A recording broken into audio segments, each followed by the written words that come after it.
Main Street Business Loans Approval Desk now. 800-509-2163. 800-509-2163. 800-509-2163. 800-509-2163. Sports 56 traffic. Tina Tires with your traffic on Sports 56. We have accidents, Holmes at Getwell and Lamar at Kimball. And we'll have everything trafficy again as it breaks on Sports 56 with me, Tina Tires.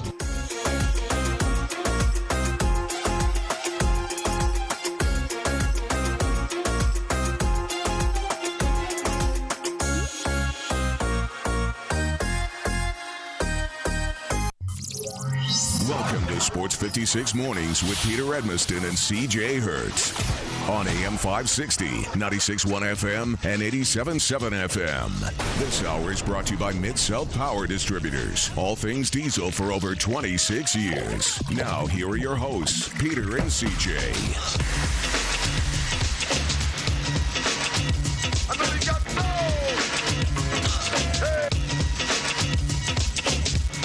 And it's time for the football season to begin. Yeah, this man. week. But no teams play, and I definitely know who's playing. Woo! Yes. XFL season is underway. Let's do it. Let's go. Also, the Super Bowl was last night. Oh, but the XFL. AAF is ready for year two? No? No, that's that's something different, Peter. Oh, Jesus. This is different. Man, R.I.P. I can't wait for Seattle and D.C. AAF. That's going to be a big matchup. Oh, Seattle, huge. D.C. Yeah, let's go. L.A. and Houston. Mm-hmm. The Houston team. Mm-hmm. I can't wait to watch them run around and play with their star quarterback. QB1. Yes. Yes. Fantastic. Well, we had ourselves a Super Bowl last night. And as a result of that, we have a world champion. That's right. There's a best football team in the world. And you may say, hey, Peter, they don't play football in any other country other than the United States. To that, I would say, number one, yeah. And number two, if you're so smart, why don't you get a football team from around the world and have them come play the Kansas City Chiefs and see if they can beat them? I bet they can't. Therefore, they are, in fact, world champions. Done. Put them on the neutral site. Put them in Kansas That's somewhere. what I'm saying. Put them in and let it go. Kansas? In Kansas. Yeah. Topeka. No, I do you not remember last night? Kansas is part of the championship there. So. I did not know that. Yeah, they won. The great state of Kansas was. I missed that. Yeah. Okay. As decreed by the president, so we have to. We have a change in the geography. There's been a annexation. We talked about rather this. than saying he's wrong. They've actually annexed the. So good. We can we get that? Can we get the Sharpie on West Memphis? Can we get that going? Well, can we make that shake? Maybe. If we were to win, if we'd won the AAF championship last year, maybe that would have. Congratulations to the great state of Arkansas, and then or the great state of. Does West Memphis have a team of any sort that could win something? I don't know. I think it would be tough. It would be tough for them to get the. Okay. But maybe. Okay. Nonetheless, we have a champion. It's Kansas City. It's not San Francisco. We'll tell you why. We'll talk about all of it. The real story. That's that halftime show. Holy, a lot of youngsters out there learning about life in a wholesome way. I thought personally. It's obviously because I don't have young kids. I was just watching like, oh, okay, this is all cool. I have young kids. I was like this. Hey, this is all cool. So, you and me both. But in any event, we'll certainly talk a lot about that. There's no question about that. We'll break that thing down from every conceivable angle. Because you definitely been in film study watching that. Okay. Just to make sure. Breaking down the film? Absolutely. What was the technique like on that pole? Good form? Excellent form. Okay. Real good. Uncle Luke has obviously been working with these ladies and really taking them to that next level, getting that strength, and that was outstanding, I thought. Mm-hmm. So we'll certainly discuss all of that with you. You can text in 67129. I wish you would. 67129. You can also, that's on the First Bank text line. You can also dial up 360-8255 on the First Bank phone lines. But I'd be remiss if I didn't, say hello to everybody. So I'm Peter. CJ! Hey, everybody. And why would we withhold this any longer from anybody? Get the people what they want, man. We can't. You know who he is. You know. Don't even pretend like you don't know. Because you do know. He don't eat no meat. He can't be beat. He don't scream in his wildest dream. He's going to eat those veggies. Because he knows a lot of Reggies. Ladies and gentlemen, he's got that French onion dip for you. What?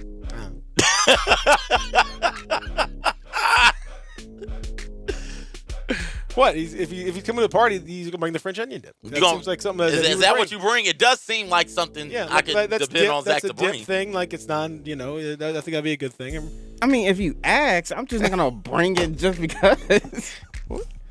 When you show up to a party, you got to bring something. Not if someone asks, "Hey, Zach, bring some French onion dip." It's not a grocery list. If I say, "Hey," by the way, this is Zach. Before you get this, okay. Hi, that's Zach. Hey, Zach, what's up, man? What's going on, guys? All right, so if I say, "Hey, I'm having an event," just bring whatever you want to bring. Through what are you bringing? Like French onion dip. What? Cheese and chips. Okay. Just like Kraft singles and plain chips. Like what are we talking about? Potato chips. Like nacho cheese with the I forgot the name of it. Like the tortilla chips. Yeah, tortilla chips. Okay, well, how are we doing the nacho cheese? How does that work? Like they have like the little Rotel. You make it like a little Rotel, right? Okay. But I don't put like meat in it, so it's just gonna be that's fine. Hot cheese with Rotel. Okay, that's fine. Rotel mix. That's good. I think that's gonna be a winner. All right. I mean, not my thing, but that's gonna be a winner for somebody. A lot of folks are going like that, so that's good. Okay. Not French onion dip, though. No. Maybe spinach dip, but not French onion. Just spinach or spinach and artichoke? Maybe both. Okay. I like the mystery behind that. Fancy. Party. Who knows? So, that's all of us. You're who you are, and thank you for joining us this morning as we crown Kansas City champions of the world. Campeones del Mundo. Let's go. In honor of, Shakira and J-Lo. Yes. Make it international. What was your favorite part of last night? My favorite part. I'm just going to leave that wide open. That could be the... Ooh. That fullback touchdown was something special. Yeah. I enjoyed that. The halftime show was good. I don't know, man. That stuff. I'm gonna go with oh my gosh, the national anthem was great. Yolanda Adams, America the Beautiful was outstanding also. But I'm gonna go Shakira in the tongue thing. That was my favorite part. Now, in the cold light of day, this morning, where we sit, each of us here, having to make these determinations in our mind. Yes. In just purely take recency bias and take reaction and all that stuff out of the mix. Which was more, I don't know what the word is, adult themed? Janet Jackson or last night? Last night. Janet, if Justin doesn't rip that thing off, man, Janet's performance goes off without a hitch, and we don't really remember it. It would not have been memorable. No. This was memorable. Yeah. This is very memorable. Getting out there, getting after it on the stage. I mean, again, I feel like now, on the one hand,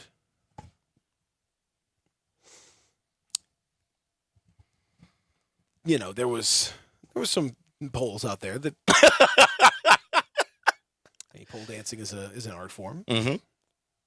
So there were some gyrations and such. No twerking. I don't believe there was any twerking. I don't believe we got butt cleavage officially. There was a little bit of twerking.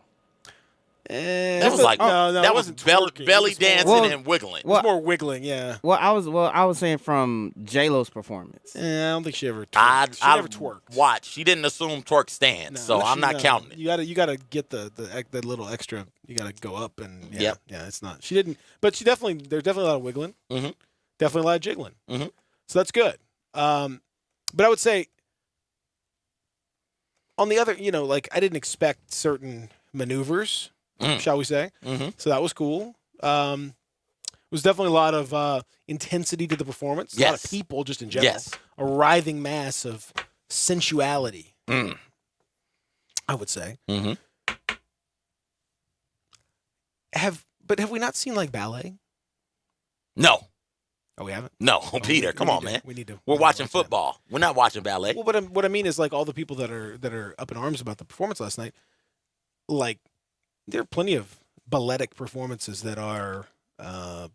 You have all sorts of legs flying and you have splits and you have ups and you have downs and people lifts and maneuvers and all sorts of. You have all sorts of stuff that's Ballet is not as popular as Super Bowl halftime show. But I'm saying it's very artistic. People would say, "Oh, ballet. Oh, that's wonderful." So, very. It's all about the marketing. No one is up in arms about a ballet show. Correct.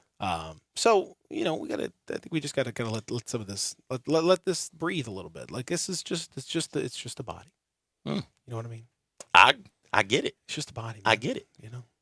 In all of its beauty and wonder. Yes. And spectacularness. It's just a body. Yeah. Don't nobody freak out. I did not again. I'm sitting there. Teachable moments. I'm watching it like everything's cool. Then hop on Twitter afterwards like, oh, people are upset about this. I did not expect that. I did not get watching it in real time. In my group, we were all. We have a mix of. We had men, we had women, we had. Parents, all sorts of different people. No one was particularly, our little. So I was not prepared for. The reaction was like, oh, okay. Yeah. People were not happy about that. Oh, hey, listen, to each their own. That's their opinion. I mean, many different things can be done. Hey, little Jimmy, why don't you go play football outside for a little bit? We'll come get you when the game comes back on. You can excuse kids out of the room if you feel that strongly about what is taking place on your screen. I think what they would say is the kid would be like, no. Why would the kid be like, no? I loved halftime as a kid because that meant I got to go outside and play. We had the Illuminator football that lit up in the dark, so we go outside and play our own Super Bowl. And then come back in. I like to watch the show, personally. But there you go. So anyway, it was great. But listen, controversy aside, great show. I mean, compared to my expectations for what J-Lo and Shakira were going to bring to the table, wow, tremendous. Yeah, that felt like J-Lo in Vegas. It's a big one. No, Like, it was a big show, really man. good. They were out there. Shakira's out there playing the guitar. She's drumming. I didn't know she could play guitar. She can. And the guitar is bigger than she is. Yeah. Also, it was really, really weird. Apparently, she can play them both. I'm sure. I don't know how much she was actually playing because I don't. Probably lip syncing. There's probably a lot of production work. It's a Super Bowl halftime show, for crying out loud. Great show though. I mean, great show. Phenomenal. I thought it was one of the best since Prince. I mean, like it's way up there. We've talked about it. You know what I value in a show? I want a show. I want you dancing. I want you moving. By that there was dancing, moving. It was happening. Things were happening. I mean, it was you had some stuff going on. You had some thing. You had lights. You had great choreography. Fireworks going off all over the place. It was outstanding. It was fun. And then of course the game itself. Yeah. Boy, oh boy. What? We've said it before. And it's just the absolute. It remains true, as true today as it was years ago, when the great philosopher, I think this was Plato that said this. Okay. Scared money don't make money. I'm pretty sure Plato, maybe Aristotle. I think it's certainly one of those. One of those two said it. Mm-hmm. And it was as true in his era as it is now. And you just knew when you get the ball back, or you could get the ball back with 1:40 left in the first half, all three of your timeouts, and all you have to do is call one of your timeouts so that you get all that clock Mm-hmm. You got 2 timeouts, and you got 1:40. You're playing really well against a Chiefs team that is starting to get a little wobbly. You could tell that it just wasn't quite Patrick Mahomes' night for much of the evening. You have a chance to, and you're going to get the ball right back to start the second half. You have a chance to really put the hammer down. Mm-hmm. You could really do something. Like maybe you score a touchdown, then you get the ball back, you score another touchdown. I mean, all of a sudden, you could break this thing open before they could touch the ball again if you have a little bit of faith. And no, Kyle Shanahan did not. Did not call that timeout. Wasted about 40 seconds.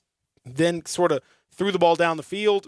Eventually, Kittle gets called for that push-off, which was a push-off. Yeah. I mean, it was. But you would had more time to consider these decisions if you'd called your timeout. Mm-hmm. Once that happened, even when the 49ers went up 20-10, karma won't let you win that one. Sorry, that's just the rule. That was a remarkably cowardly performance. And I think this has been one of the overarching themes of this football postseason, both in college and in the pros. What you do in the red zone matters. What you do on 4th and short matters. You can't go to the red zone kicking field goals. You can't get into the red zone having anything but touchdown on your heart, in your mind. And we saw the Chiefs 2 times, if I'm not mistaken, in the red zone go for it on 4th down. And I do believe 3 times in the game with that little option, be it Patrick Mahomes running the option, or I think Kelsey ran it one time for him. Like, they were, okay, we're going to be aggressive. If we don't get it, fine. We're giving the opponent the ball inside their 20. So it's fine if we don't get it. But for God's sake, we are going to try and go for it on 4th down and try and get touchdowns, because touchdowns is going to win this game, not kicking field goals and then kicking the ball back off. And couple that with the fact that Shanahan really played it super conservatively going into halftime. I think you're spot on, man. If you're scared, you can't win these games. You got to throw caution to the wind sometimes and go out there and go for it in 4th and short, especially in your red zone, and call timeout so your team gets time to drive the ball down the field. I mean, your team's own GM is up in the box saying timeout, timeout, timeout, timeout, timeout. Yeah. Again, that means you're wrong. Yeah. You're wrong. And not only were you wrong, but the message it sends to your team, the message it sends on the sidelines to all those guys when you're tied with a team that is going to score points. Mm-hmm. Like, it is just an inevitability, no matter how things go with the Chiefs. At some point, they're going to score a couple more touchdowns. I mean, you're not getting out of there unless you hit 30. You're not beating them. Mm-hmm. You should just kind of have that assumption in mind. So I know the game has been played. It was a super fast first super fast game. Yeah. But the first half was flying by. So, yeah, you've got the game playing exactly the way that you want. Great. You have to assume that something's going to change. You can't just continue to be in that vein. And I thought that was a turning point. Patrick Mahomes was the MVP last night. I thought that was, he ended up with some good numbers. He didn't play well. No. This is one of the worst MVP performances I'm surprised Damian Williams didn't win it, honestly. I think that some of that is because they get the votes before the game? before the final 4 minutes of the game. Because then you still should. He was on pace. I mean, I can't. I don't either. But you're right. That was my vote for MVP.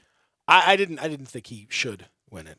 But he won it. I mean, I guess he was always going to win it, and it was a show of resilience, if nothing else. I mean, the Chiefs throughout their run to the Super Bowl, every single game down double digits have come back. Why would the Super Bowl be any different? Mm-hmm. Get yourself down double digits, come all the way back. That's what they do. So it's remarkable that that's how they've done it, but that's how they've done it. So apparently they feel comfortable. They don't feel comfortable really playing until they're down, and they're like, oh, okay, all right, let's go. Let's unleash it. Let's go. Let's get it. Like, hey, guys, the game has started. No, it hasn't. No. What do you mean it hasn't? Look at the clock. Yeah, I'm looking at the scoreboard. We're not down 10 yet. We're fine. We're fine. Yeah, we're not ready to really crank it up. No. If we need to, we will. Okay, we're down 10. All right, let's go. Wait. Get the real. How about we do this? If we crank it up when we're down 10, how about we just wait till we're down 24 and really crank it up? Okay, really get this thing going. Well, that would have been a Kyle Shanahan special. Poor Kyle Shanahan. His first head coaching gig, his first postseason appearance, he gets all the way to the Super Bowl. He's in control, and then yet again his team loses, much like when he was in control in Atlanta. The offensive side, they're up 28-3, and then, you know what happened from there. So I heard about it. Two of the biggest blown leads in Super Bowl history, and he's kind of in charge. Maybe it's you. You know what I mean? Maybe it's That's you. that growth mindset, man. Maybe it's you. Take a look around and ask He's still yourself, very young. So. how did we blow this? Is it me? Probably. All right, I need to make some changes. Yeah. That was. But again, just it was great. I'm happy for Chiefs fans because I know how long they've waited for that. It's that is 50 years, long time. That's cool. People were extremely excited, as they should be. It was nice to see them get it done. It was lackluster in that regard. It was a fine game. Like it certainly wasn't as bad as last year. Last year was so awful. This was a fine game. It wasn't a bad game necessarily. It just was the theatrics and the spectacularity, which is definitely a word, was not really on display other than at halftime. You didn't see. It wasn't until late in the fourth quarter when Mahomes went deep. At any point, this dude has got a cannon. He threw like a moderate deep ball fairly early on, then nothing for basically the rest of the game until the very, very end. And when he desperately kind of slings that ball downfield, and that was disappointing. Like I would have liked to have seen a little more pizzazz, a little more sizzle, yeah, a little something else, because that's what he does. You got these fast dudes, and you can throw it just. That was a really good defense he was playing against. It was. Give them credit. They sat back there and were content to let him dink and dunk, relatively speaking, like medium range passes and take away the threat of the deep ball until that one where Tyreek gets behind everybody. So they give the 49ers credit on that. They were able to pressure with 4 or 5 people, which allowed them to fall back further in the secondary off of their men to make sure that they weren't getting beat deep. And they did a good job taking Kittle away. Yeah. Well, they took Kelsey Not away. Kittle, I mean, Kelsey. Yeah, they took Kelsey away. But the thing was they got a good. The rush was good. They've got an excellent defensive line, so they're going to get that rush. But that being said, it was, to me, you still have to take those shots. You still have to find. You got to loosen them up. It's your responsibility. If you're doing what the defense is wanting you to do, you're not doing your job. Like, you have to find those ways to do it. And I just, I thought maybe because Mahomes wasn't quite on target, like this was probably one of the worst games I've seen him play. Maybe that's why they were reluctant to do it. But that was surprising. It was surprising to me to see how that played out. I expected a little more of a shot, go test him a little bit. You think is Sherman going to be able to, he's a little older. Can he hang with these young legs? Or can you gimmick him up there in the zone look? Okay, well, can we find something a little deeper down to settle into that zone? Didn't test it as much as I would have thought. So, and they ran the ball more than I expected. They turned it, that both teams kind of turned it into sort of a ball control game. That's why it went so fast. It was really a fast moving Super Bowl. We haven't talked about the ads yet. I mean, the Brady Hulu ad. Good job. He got everybody. He got everybody. The Snickers, giving the world a Snickers bar. We'll talk about it. We'll all right. talk about it. Don't get too excited yet. We'll do that when we return. We'll also talk about that halftime show again if you want. It's gonna focus on that for a little while. And the game itself, of course, with the Chiefs as the champions. Coming up on the show also, we're going to get into is trade deadline week in the NBA. So this is when things really heat up. You start after the Super Bowl. There's kind of a moratorium during the game, and even kind of in the lead up. No deals usually done Sunday.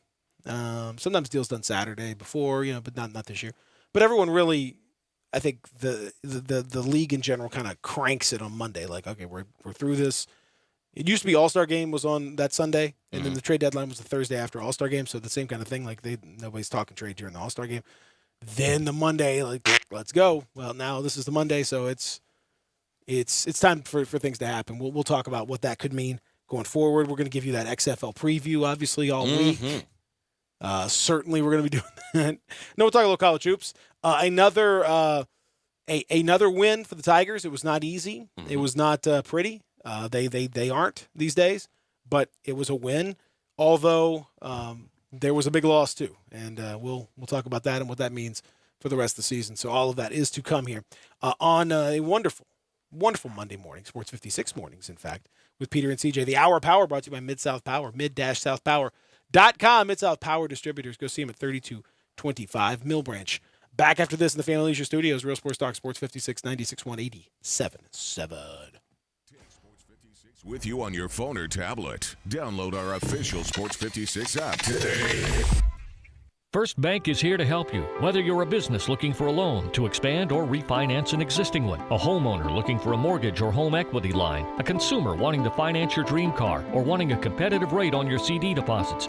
Let First Bank try to handle your banking needs. Stop into one of First Bank's 3 local branches today. 6482 Poplar Avenue, just east of International Paper, 8398 Highway 64 across from Wolf Chase, and 6280 Highway 64 in Oakland. Or check them out online at firstbankonline.com. Member FDIC, Equal Housing Lender. The folks at Homer Skelton Hyundai want to say thank you. Thank you, Memphis, for another spectacular year. They set records, but I can understand why. You think about the product. Where else do you get a 10-year, 100,000-mile limited powertrain warranty? That's what you get on every new car at Homer Skelton Hyundai. Oh, and thank you again for the 11th straight year, the #1 certified pre-owned car dealership in all of Memphis. It starts with that product, but then it goes to the shopper assurance. Where else do you go where you get transparent pricing, flexible test drive, take the car for a couple of days if you want, streamlined buying process? You're not going to be there all day, in and out. And then, and I have not seen this anywhere else, the 3-day worry-free exchange. You buy a new car, if you've got any buyer's remorse, you've got 3 days to change your mind. Just get on Lamar, take it into Mississippi, the first exit's Craft Road, turn left, and go see Chris True and all the gang at Homer Skelton Hyundai. Mid-South Power Distributors is your source for all things diesel. For more than 26 years, they've supplied all the diesel parts that you need. From simple repairs to complete overhauls, they have it all. Whether it's heavy, medium, light duty, agricultural, marine, or off-road, Mid-South Power is the leading source for all things diesel. Fuel injection, turbochargers, engine parts, alternators, starters, and brakes, they can supply all the parts and services you need. Stop in today at 3250 Mill Branch Road in Memphis or call 901-396-0710. I want to invite you to come by the Spirit Shop. You know, that little log cabin on Poplar, your liquor and wine oasis. The Spirit Shop has been providing sports fans their beverage needs since way back in 1969. So come in now and get ready for the big game. Whether your favorite team wins or loses, the Spirit Shop will help you celebrate or ease that pain away. The Spirit Shop is open every day, and they're located perfectly at 4848 Poplar. That's the corner of Poplar and St. Nick. Got something you want to get off your chest? You better have a backup plan. Want to join the conversation? Someone needs to tell him he has to grow up. Join us on the First Bank phone lines at 360-8255 or the First Bank text line at 67129. Do you know one of the best things you can do for your employees or family's health? Provide Arctic Clear bottled water. Arctic Clear bottled water is your locally owned and operated bottled water provider. Arctic Clear is 100% natural spring water with free delivery and setup, dependable service, and no long-term contracts. What an easy choice. Call Jeff Manus today, 901-382-2363, or visit arctic-clear.com. Arctic Clear bottled water. Call now, 382-2363. That's 382-2363. Sports 56 traffic. Tina Tires with your traffic report on Sports 56. We have crashes, Walnut Grove at Sanga, Germantown Parkway north of Trinity, 240 westbound before Getwell, Shelby Drive eastbound after Tullahoma, and Getwell at Holmes. And we'll have everything traffic again as it breaks on Sports 56 with me, Tina Tires.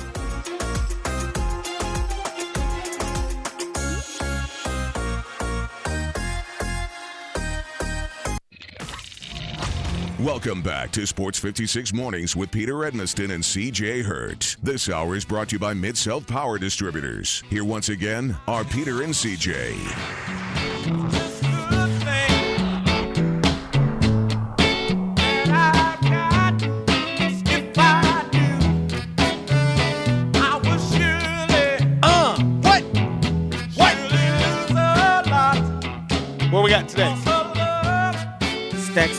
Oh. I was hoping you were going to say that.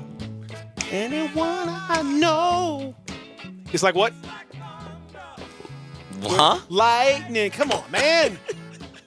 The way you love me is frightening. You got to do what? I better knock on wood. Come on. You don't know this song? Peter. Well, of course you know this song. No, I don't. You don't know knock on wood? I know. I know. Jaw literally dropped. My fault, man. Let's not do this. I know it's my people's month. I'm supposed to know everything about my people. But that one, I must have been asleep in class on that day. I know the song. I don't know it like unprovoked, unprompted. This is deeply disappointing. Hold on, man. Recover. You okay? I don't know if I can. Shocking. I mean, is this what we're going to do this month? No, I mean, I hope not. I thought we were. I didn't think really off to a rough start here. I'll be honest with you, but Zach, you knew that song, right? Yeah. Okay. Grew up listening to it younger. Good man. I listened to a lot of Public Enemy when I was young. Not a lot of Stax. I had to get grown to get my Stax catalog up. Okay. All right. Like my grandmother, my mom, and like a few of my aunties, they introduced that part of music to me at a young age, and to my siblings and my cousins. And so, you know, we'll go to school, we will sing some of these songs in school in our music class. So it was, you know, it was part of our life. So when I hear it, it's like, you know, just start clapping, start grooving a little bit. I get that, and I do as well.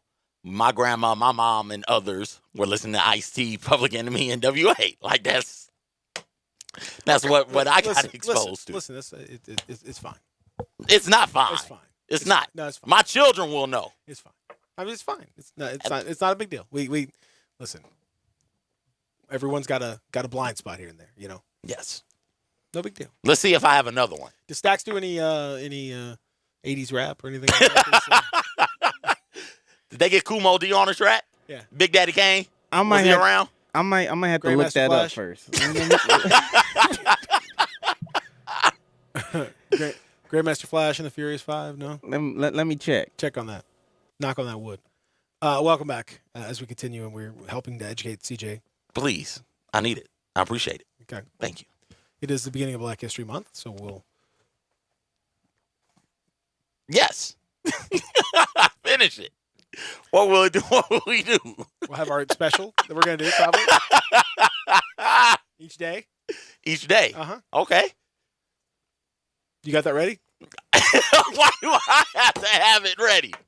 It's not my turn. I'm the guy who doesn't know Knocked on Wood. Okay, well, today's education is... It's Knocked on That's Wood. a song. It's a good song. You should check that out. Yes. All right. There you go. This moment in Black History.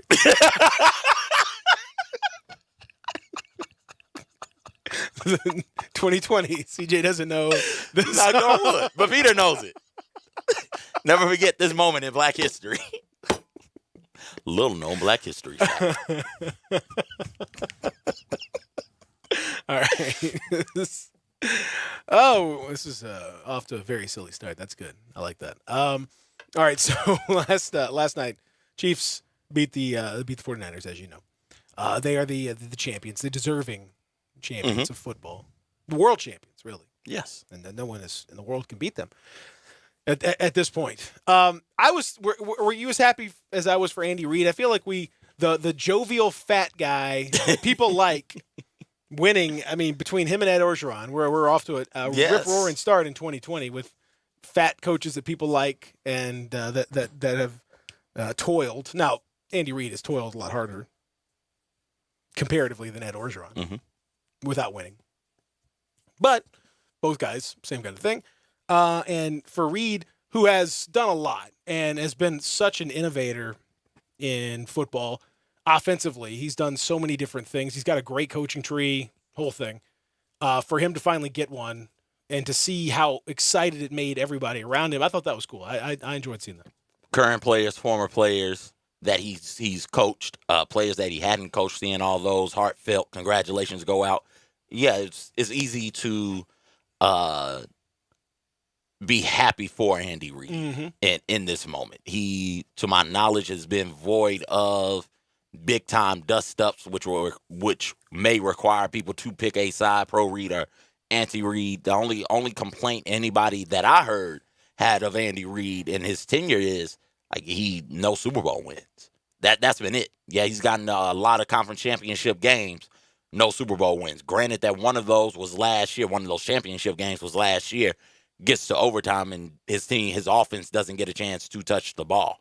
But no championship. That was always the thing keeping him out of a conversation, which he should have been in for best coach in this generation, or up there with Bill Belichick.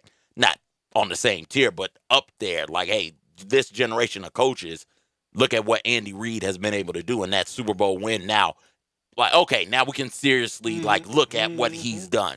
You brought up the innovative offense that he came into the league with, and is still running that offense. Oh, yeah, he's modifying it, yeah. Modified to a certain degree, but it's still running that offense. All the coaches that come from that tree. His coaching tree is very impressive. Peterson in Philadelphia, and what's my man, Nagy in Chicago, like coaches who we think, okay, they're pretty good at this thing.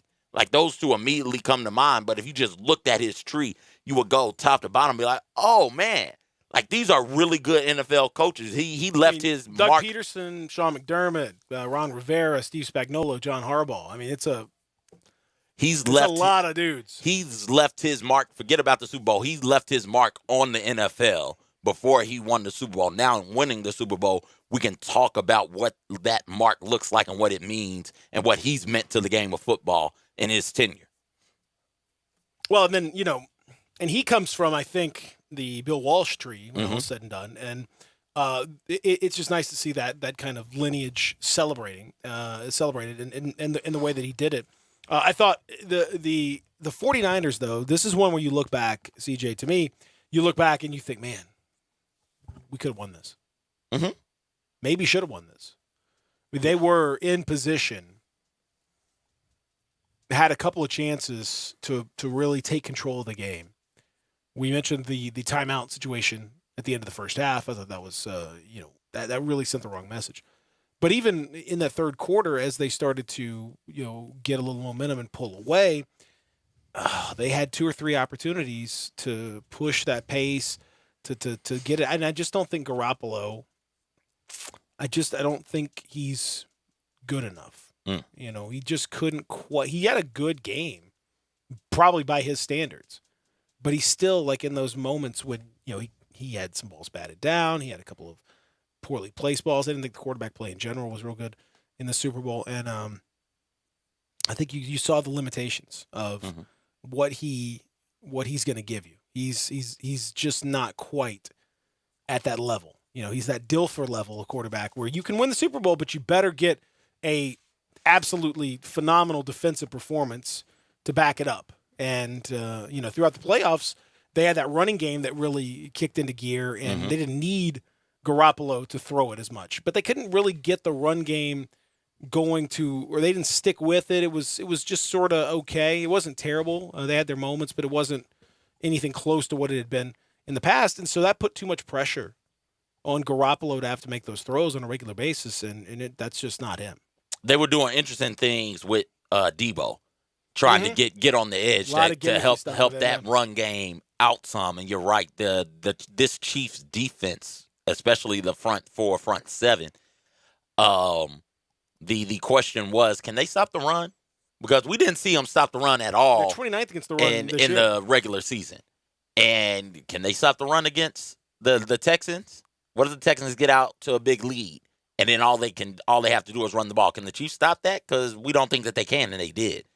Derrick Henry's coming to town. Derrick Henry is going off, running for basically 200 yards in the first 2 playoff games.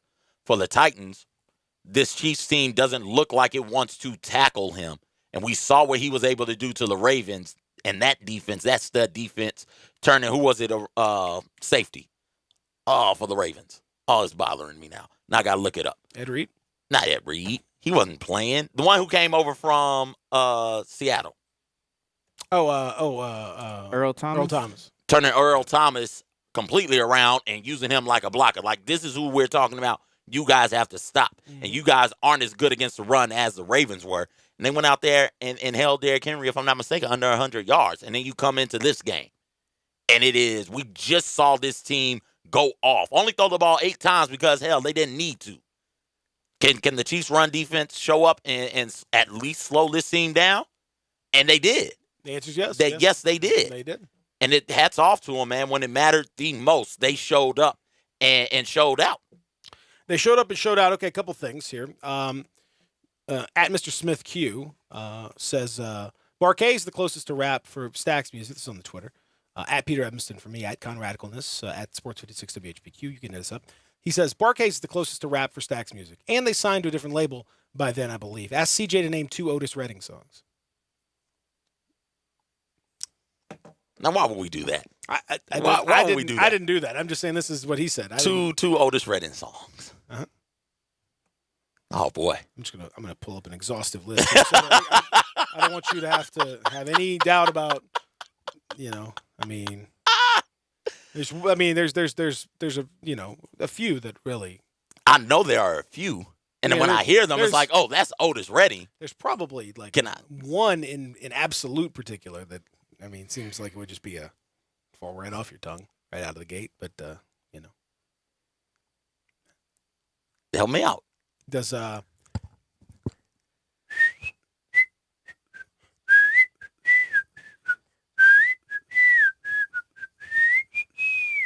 Does that do anything for you?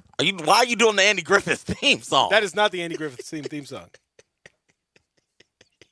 That doesn't do anything for you? No. Okay. No. Give me another hint. I mean,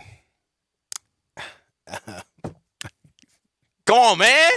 Don't leave me out here hanging. I can't. You're making me look bad. I'm just gonna tell you. I just gotta tell you. I can't. Can you give him a hint on Zach? Otis Give me a hint on songs? Otis Redding song. Like maybe play a little. I'm trying to think of a way to hint it, right? It's without just saying it. It's hard to hint. I gave you a good hint. The first hint was an excellent hint. Was it? Yes, it was. If you knew the song, that was a great hint.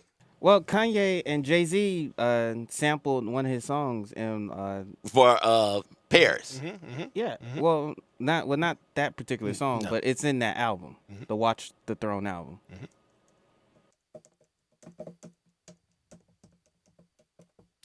Yep. Boom, boom, boom, boom, dun, boom, boom, dun, dun, dun, dun, dun, dun, dun, dun, Yep. Now you whistle along with it. Let me catch it. Let me see if I can catch it. The whistling is a specific part of this song. That's why I whistle, because it is a whistling part of the song. Like, I'm not whistling a tune. Like, I'm whistling. There is a whistling portion. Am I right? You know what I'm talking about, right? Yeah. That was a reasonable whistle, right? Was it? It was good. Yeah. I mean, it was not as distinct because I couldn't really figure out myself, but it was. You know what I was doing. You know what I was going for, right? You listen for different licks and little runs within the whistle to kind of figure out what. Is it try a little tenderness? Oh, hey. Oh, there you go. There we go. All right. I mean, that's the one you should probably And then the one I whistled is different, but that's another one that I think is very well known. What is it? Sitting on the dock of the bay. Oh, okay. And then they have the little whistling part. It's a great part. Now I got to go home and study up. You got to study up. Number 2, do you know who Tyrone Power is? No. Who is Tyrone Power? Tyrone Power. What do you think of when you think Tyrone Power? I think that he might be on the Showtime original show called Power. That's the power in question? That's what I My think. name is Tyrone Power. Tyrone Power. Well, he is a film star from a long time ago. And look at this guy's face. First of all, does not, I will say, probably maybe not what you would have expected when I say the name Tyrone Power. No, that is not what I expect from Tyrone. No. Second of all, he was a film star of the 20s and 30s. He looks exactly like Jimmy Garoppolo. Yes, he does. He could be a face. He does look like Jimmy Garoppolo. Yes. It's scary how much he looks like Jimmy Garoppolo. This lady's grandma was like, "That's Tyrone Power," and it's said, no, Grandma, that's Jimmy Garoppolo. He said, what? So if he's not checking into hotels under the name Tyrone Powell from here on out, then I'll be very disappointed. And again, Tyrone Power is on one of those all-star lists of names that you definitely think might go a certain way, and they go, in fact, the other way. That was back when we were still making Tyrones like that. Once we got hold to Tyrone, we stopped making that model. That model is gone out. Yeah, that model is done. Yeah. The name is still around. Yeah. But that particular model is done. Yeah. It's no longer available. No. In that particular shade. It's not available, I'm afraid. Let's come back and finish up hour number 1 by getting to a couple of these texts. Anybody else want to challenge? See, no, please don't. This is not great. It's a great a day of learning for all of us here. Thank you. So we're learning here.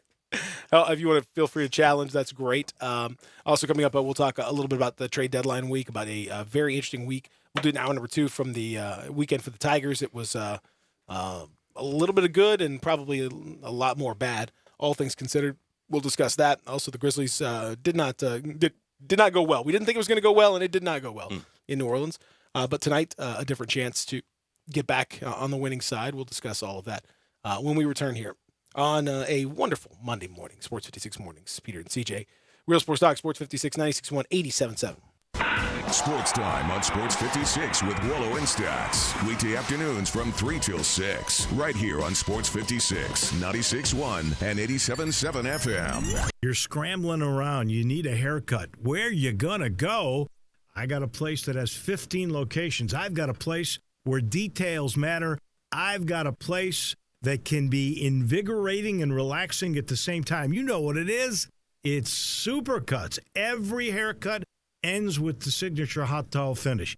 Every haircut matters. When you're getting ready, you go into Supercuts. The stylist will pay attention to every detail. So you get the haircut you want, and of course, you're going to finish with that signature hot towel. You walk out clean, sharp, and not just ready, but super ready. And you might want to ask that hairstylist about what the tea tree experience is. One part invigorating, one part relaxing. The tea tree experience is something you need to try. 15 locations. I mentioned that, didn't I?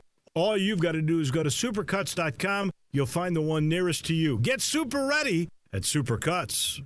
There's a new commissary in town in Collierville. Germantown Commissary is doubling. Yeah, they're still going to have the old Germantown Commissary by the tracks, but now there's a huge new Germantown Commissary in Collierville at Poplar and Houston Levee Road. It's huge, too. There's a drive-through. There's plenty of parking. No telephone pole to get in your way. A cool patio. It's right by the track, so the tradition continues. And this is a tradition that's been around forever. That commissary is famous for hickory-smoked, slow-cooked Memphis-style barbecue. They've got a private party room at the new one in Collierville. Self-catering still continues. Party packs for $5.95. Basically, the great ribs, the great pulled shoulder, the great deviled eggs. Everything is there in Collierville and Germantown now. So there is now a Germantown and Collierville style of barbecue. It's called Germantown Commissary. Hi, I'm Troy Fiveash, owner of Fiveash Roofing. Do you have any idea why I never speak the way I am right now? It's because if you're honest, sincere, and knowledgeable, you do not need fast-talking, high-energy, gimmick-promising advertising to get a customer's attention. Speaking of that, how do you think companies can offer huge rebates and giveaways when you use their services or buy their products? By overcharging you in the first place, that's how. Fiveash Roofing doesn't operate that way. It's misleading and dishonest. When I provide a customer with the best products and the best service possible and do it at a fair price, why would I need gimmicks to sell it? Best products, best warranties, and best service possible. That's all we offer. Well, that and financing. Fiveash Roofing, proud partner of the Memphis Tigers and the official roofer of the Memphis Tigers home team. Fiveash Roofing, fair, honest, and ethical. 367-0050 or memphisroofer.com. 367-0050 or memphisroofer.com. Fiveash Roofing, it's what we do. We're here for you. Did Did you know nearly 40% of men under 40 and over 75% of men over the age of 40 experience sexual performance concerns? At the Memphis Men's Clinic, their experienced physician performs a comprehensive evaluation that determines which specific issues may interfere with your sexual performance. These issues can vary and range from anxiety to medical issues, low testosterone, or erectile dysfunction. The Memphis Men's Clinic has evaluated hundreds of men of all ages over the years and reestablished a normal sexual life. The Memphis Men's Clinic will work aggressively to resolve issues and allow you to restore your sexual health and overall well-being. That's the Memphis way. If you're 20 years old or 90 years old, come and get cared for the Memphis way. Treatment that's based on your specific needs after a professional clinical evaluation by their experienced board-certified physician. Call the Memphis Men's Clinic today at 901-443-0475 or visit memphismensclinic.com. You already know you can listen to Sports 56, 96.1, and 87.7 anywhere with the Sports 56 app or at sports56whbq.com. But you can also keep up to date with everything going on by keeping up with Sports 56 on social media. Be sure to follow us on Twitter, Facebook, Instagram, YouTube, and Twitch for information on breaking news, chances to win prizes, and video of all the shows. Don't miss out on anything that's going on. Stay in touch with Sports 56, 96.1, and 87.7 on social media. Welcome back to Sports 56 Mornings with Peter Edmiston and CJ Hurt. This hour is brought to you by Mid-South Power Distributors. Here once again are Peter and CJ. I'll be sitting when the evening comes. Well, look who it is. Yeah. How about it? Your favorite. Yes. It's Otis.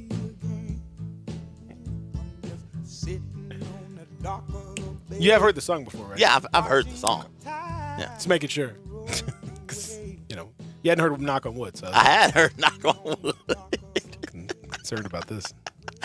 Oh. Texas wants to know, have you gone to the Stax Museum? I went 2 years ago. Okay. I went 2 years ago. Good.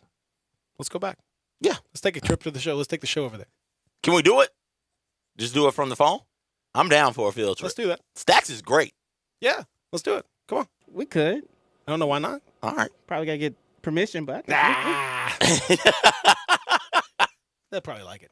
They'll be okay. They're fine with it. They'll be fine. I'm sure, right? Yeah, they'll certainly be good with that.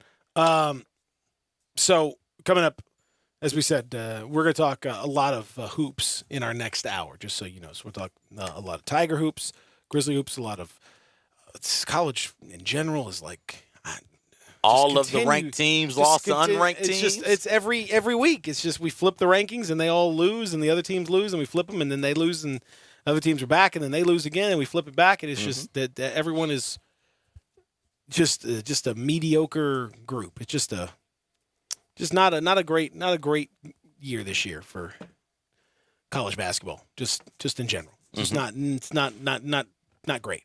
Yeah. Not a quality product. And let's see what pops off, because everybody seems to believe that the NCAA can make it if they don't have the stars. Like, it's fine. If we don't have the stars, people come out to watch the pageantry of the game. They come out to watch the names on the front of the jerseys. All right. Well, this is the year to test that theory, because you're going to get to the tournament and maybe without the entire top 10 in next year's lottery, maybe even further than that. Be it because of injury or the NCAA's rules, or people are just playing overseas, or your team just isn't good enough. In the case of Edwards down in Georgia, like that, it might be that. So let's see what those numbers look like from an eyeball standpoint in March on CBS come tournament time without all these stars. Yeah, I don't know. I mean, I think it's still the gimmick. Will still be fine. Like I think people will still watch the tournament no matter what. But I'm just saying, just as a basketball fan, the quality is not what it was. It's different, and I don't know if it's we can go back to it, but the way it was, I don't know. Maybe it's just 1 year thing, but it was problematic. So we'll see. But the Tigers, big loss, even in the midst of a nice win. We'll discuss that coming up in hour number 2. Also, some messes in the SEC, some messes in the AAC. NBA trade deadline week begins. We'll talk about that and much more. Hour number 2 on the way. Sports 56, 96.1, 87.7.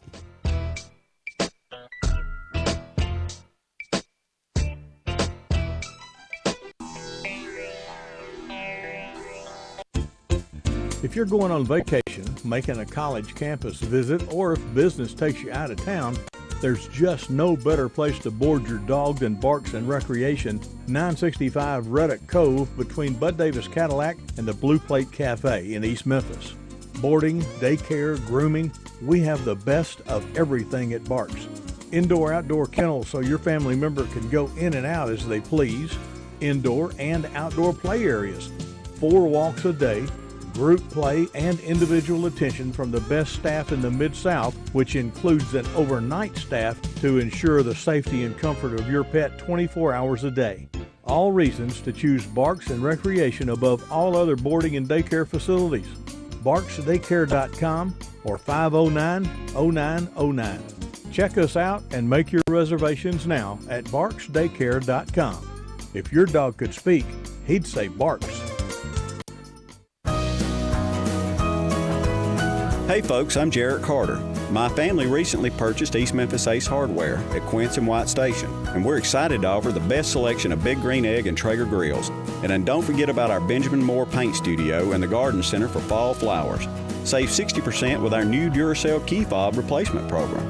We have a master locksmith service as well as glass cutting and screen repair. We're located at Quince and White Station behind Three Little Pigs. Look forward to seeing everyone over the holidays. The folks at Homer Skelton Hyundai want to say thank you. Thank you, Memphis, for another spectacular year. They set records, but I can understand why. You think about the product. Where else do you get a 10-year, 100,000-mile limited powertrain warranty? That's what you get on every new car at Homer Skelton Hyundai. Oh, and thank you again for the 11th straight year, the #1 certified pre-owned car dealership in all of Memphis. It starts with that product, but then it goes to the shopper assurance. Where else do you go where you get transparent pricing, flexible test drive, take the car for a couple of days if you want, streamlined buying process? You're not going to be there all day, in and out. And then, and I have not seen this anywhere else, the 3-day worry-free exchange. You buy a new car, if you've got any buyer's remorse, you've got 3 days to change your mind. Just get on Lamar, take it into Mississippi, the first exit's Craft Road, turn left, and go see Chris True and all the gang at Homer Skelton Hyundai. I Buy Houses, 901-406-1101. That's 901-406-1101. I Buy Houses. I Buy Houses will buy a house in any area, in any condition, and yes, it's guaranteed to close in 5 days. If you need to sell your home quickly, call 901-406-1101. If you've been through a divorce, if you lost your job, if you're tired of renters, I Buy Houses can get you your money quickly. I Buy Houses will buy your home in Shelby County, DeSoto County, Memphis, Bartlett, South Haven, Horn Lake, Olive Branch, anywhere and everywhere in between in any condition. And yes, they're open 24 hours a day, 7 days a week. I Buy Houses, 901-406-1101. That's 901-406-1101. Grab that pen, 901-406-1101. I Buy Houses. One thing I really admire about Central Barbecue is their commitment to quality. Then why do they let you do their commercials? I'm talking about their food. Everything is prepared with devotion to taking the time and effort to create perfect barbecue. Oh, I know. That's exactly why I was wondering why... They're not kidding with that slow-smoked Memphis-style slogan. They smoke their pork for 14 hours. Do they have to? They do if they want to be the best barbecue in Memphis, and they are. And yet they let you just throw together... There's nothing better than Central Barbecue because they care. Except apparently about their radio ads. Brian Elder's Roofing Solutions. I'm Brian Elder. It's been a particularly rainy season, and that stain on your ceiling isn't getting any smaller, exposing your family to the possibility of mold. Let me come take a look. 867-0303. Our technicians are Owens Corning Platinum Preferred, so don't let someone tell you that it has to be replaced if all you need is a repair to get several more years of life. 867-0303. Have me on your speed dial for when life's little catastrophes come up. 867-0303. Upgrade your roof to a beautiful Owens Corning Duration Architectural Shingle with a 50-year warranty and an unheard of 25-year labor guarantee. I'll measure your roof from outer space and give you a competitive estimate right over the phone. Buy now and pay nothing till 2022 with approved credit. 867-0303 or BrianElderRoofing.com. Call 867-0303. Brian Elder's Roofing Solutions.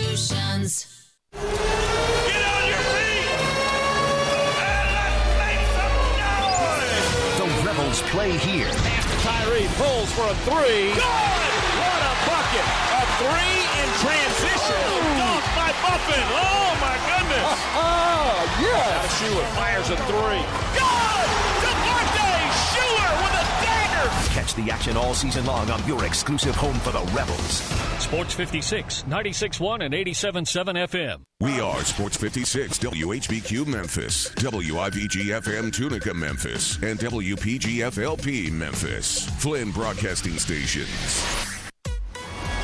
Sports 56 traffic.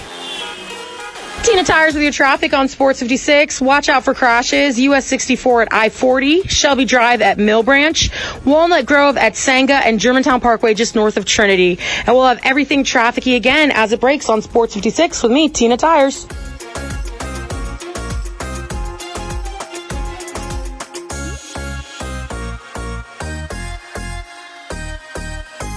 Welcome back to Sports 56 Mornings with Peter Edmiston and CJ Hurts. This hour is brought to you by East Memphis Ace Hardware at Quincy White Station. Here once again are Peter and CJ.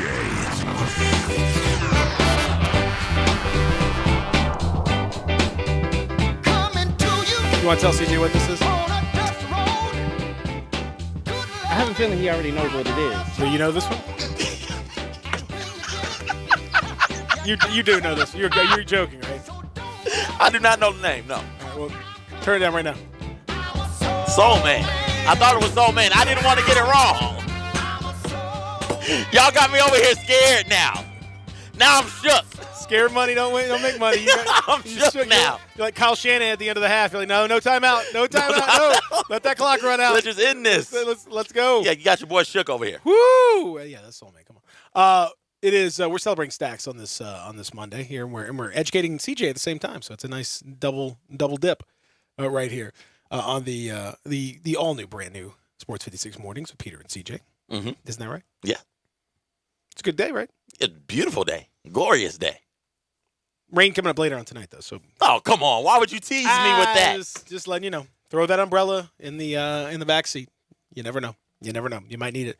Especially later on, really late tonight, those of you going to the Grizzly game and all that, you really should probably be aware of all of that. As we mentioned, we talked about Super Bowl. The Chiefs are victorious. They won it 31-20. Andy Reid this morning saying, quote, "I did not spend the night with a trophy. I spent the night with my trophy wife." Whoa, Andy. Yes. Okay. Boom. All right. Get it. That's the way. That's Andy Reid right Getting there. After it right there. Andy Reid. And here he is, having the time of his life.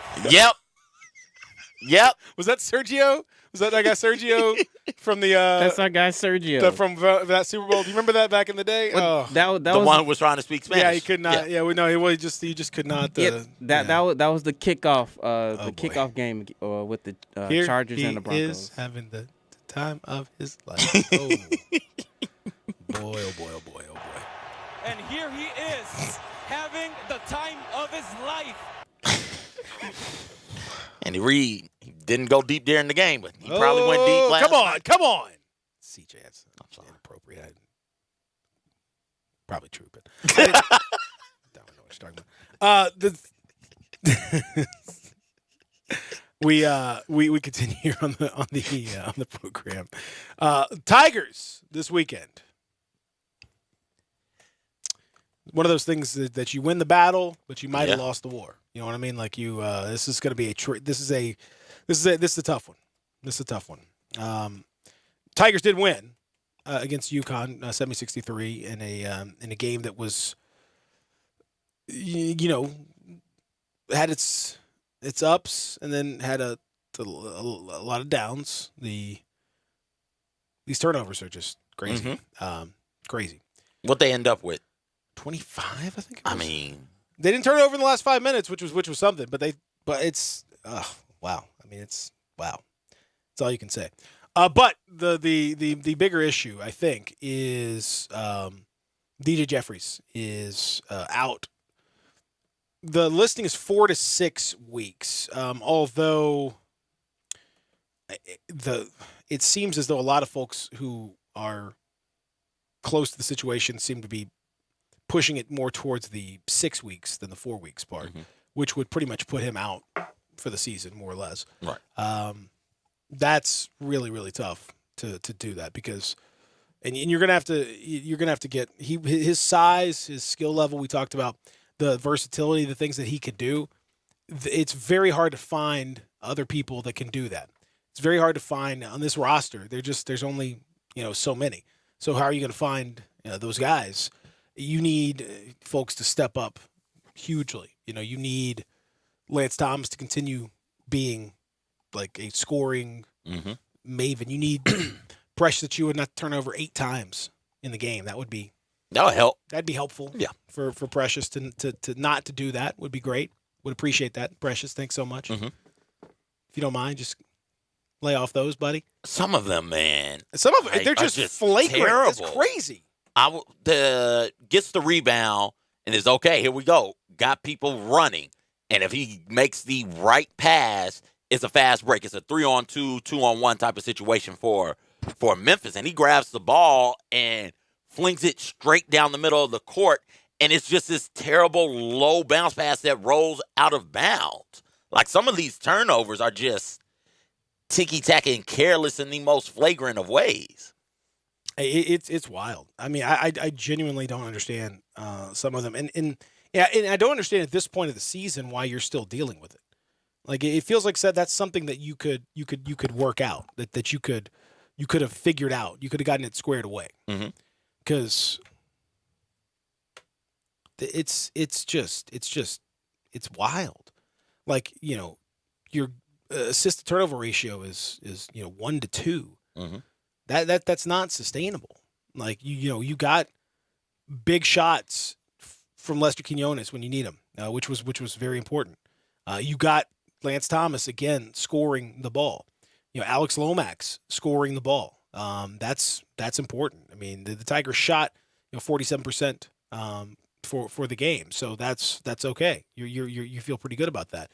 And the biggest thing was they hit the free throws. I mean, that was huge. Precious Achiuwa, starting to come around there. Alex Lomax, 8 of 8 from the line was huge. Quinones, 5 of 6, 21 of 27 overall. That was a huge bonus for them because without that, they don't win this game. They needed that desperately. So hats off to them for making those. And again, defensively, you look at the numbers and you shoot, 47% from the field. You shoot 7 of 14 from 3, and so that's huge. And then you shoot 21 of 27 from the foul line. It really shouldn't have been close when your opponent is shooting 34% from the field, 29% from 3, and yet it ended up being a very tight game down the stretch. Turnovers, man. You don't turn the ball over in that situation, you win that game by 20. 15-20. It's a comfortable win. But they cannot. They have so many empty possessions because of those turnovers. So many. And now that DJ's out, now you're really shorthanded, and those possessions become all the more valuable because he has been, behind Precious Achiuwa, their most consistent offensive weapon so far on the season. And so you're going to – my thought was watching the game, or before the game started, before we found out about DJ, my thought was, great. You can go Precious Achiuwa, DJ, and Boogie has finally come around. Those are 3 people who you can lean on to get you buckets at any given moment. Now with DJ out, you're right. Lance is going to have to continue to score like this. And by like this, I mean the way he's been scoring the past 2 games. You're going to have to get something from Boogie and Damian. You're going to have to get big-time production from Lester. And what has happened to Tyler Harris? He has kind of, I know he gets streaky, but I hadn't seen him go on one of those good streaky nights in a minute. You're going to need that from him as well in order to keep this thing afloat. Yeah. 15 minutes, hit a 3. That was pretty much it. The other question I have is, within the rotation of the bigs, Dandridge only played 6 minutes. Because Lance is playing really well. So You understand that, but Dandridge, I think gives you something defensively. That he had 2 blocks in those 6 minutes. He racks up blocks when he's out there. He's a good rim protector. Keep an eye on that one. The other question I have is why is Jaden Hardaway starting? I don't know. What on earth are we? I don't know. If his name was Jaden Smith, would he start? Peter, I have no clue what's going on with these rotations. I don't get it at all. It would make sense for you to want to start off fast. So by putting your best lineup out there immediately, that helps you start fast and avoid that slow start where you get down 8, 9, 10, 11, 12 points. Because offensively, you're not able to overcome those types of deficits.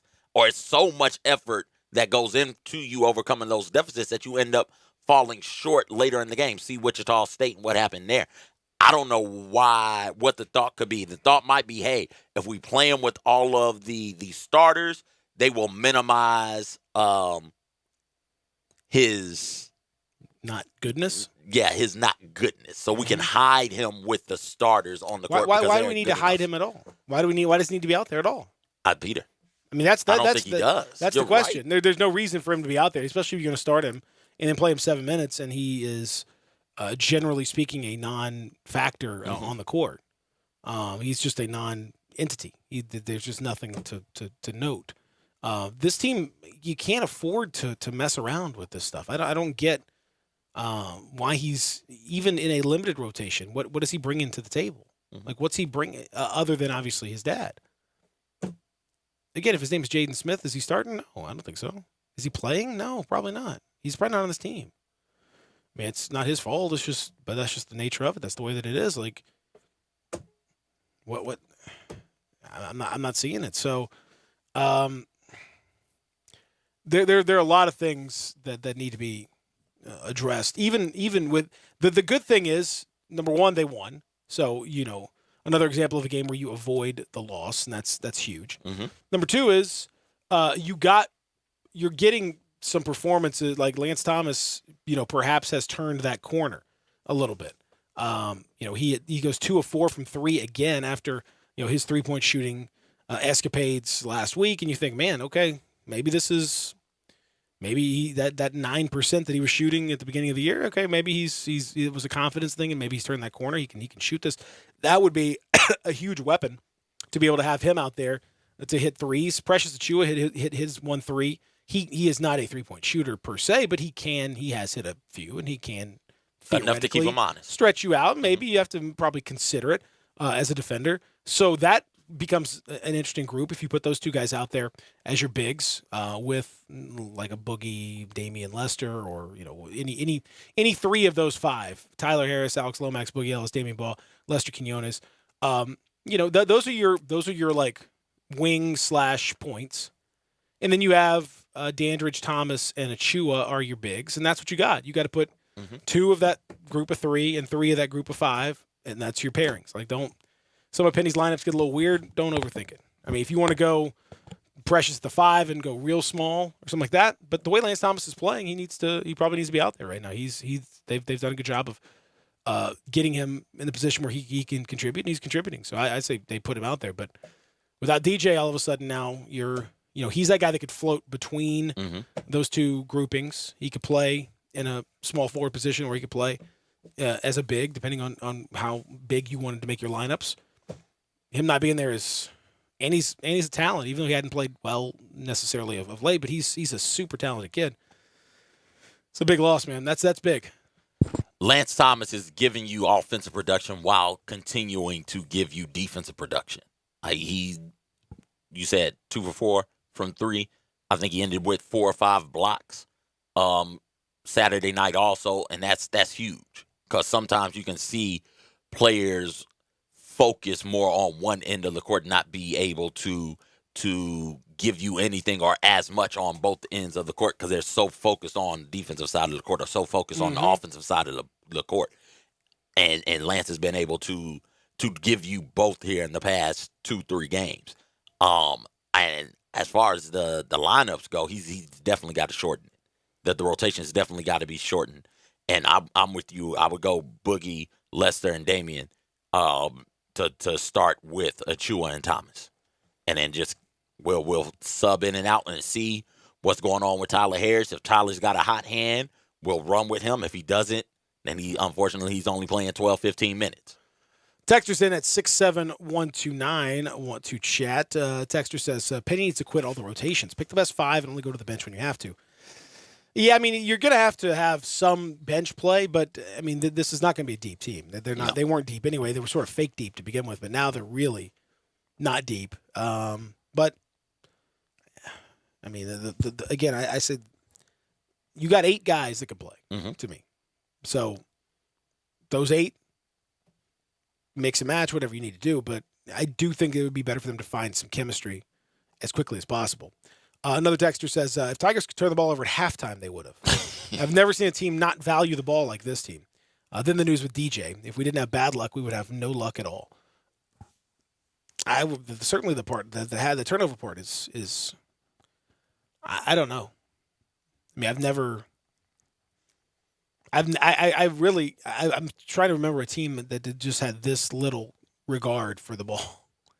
They make, and it's not, there's nothing gimmicky or weird or whatever about it. They're just terrible decisions constantly. Such a talented team. And I mean, at this point, are you blaming the coaching staff for not having coached this to a better level? Whether it's through even slower pace, they've already slowed it down, but maybe even slower pace. Is there a way to do this? I don't know, but I feel like if you haven't gotten better at this point, this is kind of who you are. Yeah, we're in February now. I mean, this is who you are. This is your team.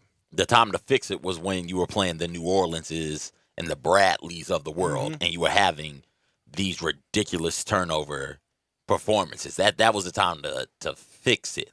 It's tough when you get into conference play, man, to change things on the fly. Not only because everybody's kind of familiar with what you're trying to do, but because it's just not enough time anymore. You're playing better teams. And you're playing better teams also. So when you see, or when we saw, coaching staff saw the turnovers after a Bradley game or after some of the games in late November, early December, it should have been, things should have been implemented to try and correct it then. Now, outside of not running at all, because that's where a lot of these turnovers happen. They're trying to get out on the brakes, and then the next thing you know, the ball ends up being hurled into the stand somewhere, or thrown, bounce pass thrown so low that nobody can make a play on it. It just bounces out of bounds on the baseline. That's where a lot of this happens. So if you just say, hey, listen, we're not running, walk the ball up the court, which nobody wants to play basketball that way. Penny doesn't want to have to do that to those young men out there. It takes away an element of the fun and of the game for you, something to look forward to after getting a big rebound or getting a big steal. The reward for that is getting to get out there and run in transition. Unfortunately, they just don't make good decisions when it has to happen quickly. So I think maybe you say, hey, listen, slow it down more. We are going UVA style. We are trying to keep this thing in the 50s. Well, this is the time now, because with the UConn game Saturday, you have Temple Wednesday, and then you have South Florida on Saturday. Both those games at FedEx Forum. You have now the better part of a week, well, really like almost a week and a half, where you're in town. You can practice. You can. There's no disruption of any kind of travel or anything like that. You are here. So if there's ever a time fairly late in the season where you're going to make some kind of a change to the rotation or a change to the style, something along those lines, this is the time to do it. Because once you get done with this stretch, and these are games, again, you should win. These are against, triple-digit type teams. Both Temple and South Florida, both in the upper kind of, the lower like 100s, upper 90s kind of thing. Okay. Those are teams. Those are going to be quad 3 type games. You need to get those at home. So when after this is done, though, then you go to Cincinnati, to UConn, home to East Carolina, which that should be a gimme. Then Houston, at SMU, at Tulane, Wichita State at home, and then Houston again. So you have 5 of your final 8 after this stretch on the road. you have a much higher level of competition. So if you're ever going to do anything, now is the time to do it. Like this week, you can install. You have time. I'm not saying install a whole new series of whole different offensive set, a scheme, or anything like that. But you can, I think, modify it. You can add some tweaks. You can change a few things here and there. And this may be the last time you can do it. Mm-hmm. But I think you can do something this week. So we'll see. We'll see what Penny does with this time. And if you slow it down, man, you allow people to stay fresher longer, so you don't have to go to the bench. Because you're right, it's 8 players who need to be playing. Shorten that rotation all the way out. So now with just 8, as opposed to 9, 10, 11, you can't be out there just pressing willy-nilly. Mm-hmm. You can't just be out there running and gunning with no sense of purpose, no sense of direction. So slow it down that way and allow those 8 players to get adequate rest and be fresher for you later in the game as well. We'll see. We'll see what they can do. When we come back, we'll talk a little bit about the rest of the AAC and the rest of the SEC as well. What's been such a weird and I don't know, just a bad year for college. It's all over the place. So we'll discuss that when we return. Also, we'll get into the trade deadline and the Grizzlies later on in this program. The Grizzlies in action tonight. Derrick Rose returns with the Pistons. Will he still be a Piston by the time they play tonight? He's certainly in some trade discussions as well. So we'll see. But presumably he'll be back on the FedEx Forum floor. When we come back, we'll talk about all of that and more as we continue here on Sports 56 Mornings with Peter and CJ. Real Sports Talk, Sports 56, 96.1, 87.7. We are Sports 56 WHBQ. Listen to us daily on AM 560, 96.1 FM, or 87.7 FM. Grizz Nation, wear your throwback gear during Hardwood Classic Night at FedEx Forum as your Memphis Grizzlies face off against the Detroit Pistons tonight at 7 p.m. Get tickets at 901-888-HOOP or Grizzlies.com today and get Memphis. Hey, it's Flo with a super weird word, nightgown. If you ask me, it sounds less like clothes you wear to bed and more like things you say to your clothes. Good night, capri pants, sleep tight sweaters, nightgown. We've got a big day tomorrow. Now a weird word I just made up, flotection. It sounds like great protection for your new home through me and Progressive, and that's because it is. I said good night, capri pants. Go to sleep. Save an average of 17% on car insurance when you bundle home and auto through Progressive. Progressive Casualty Insurance Company affiliates and other insurers. Discount not available in all states or situations.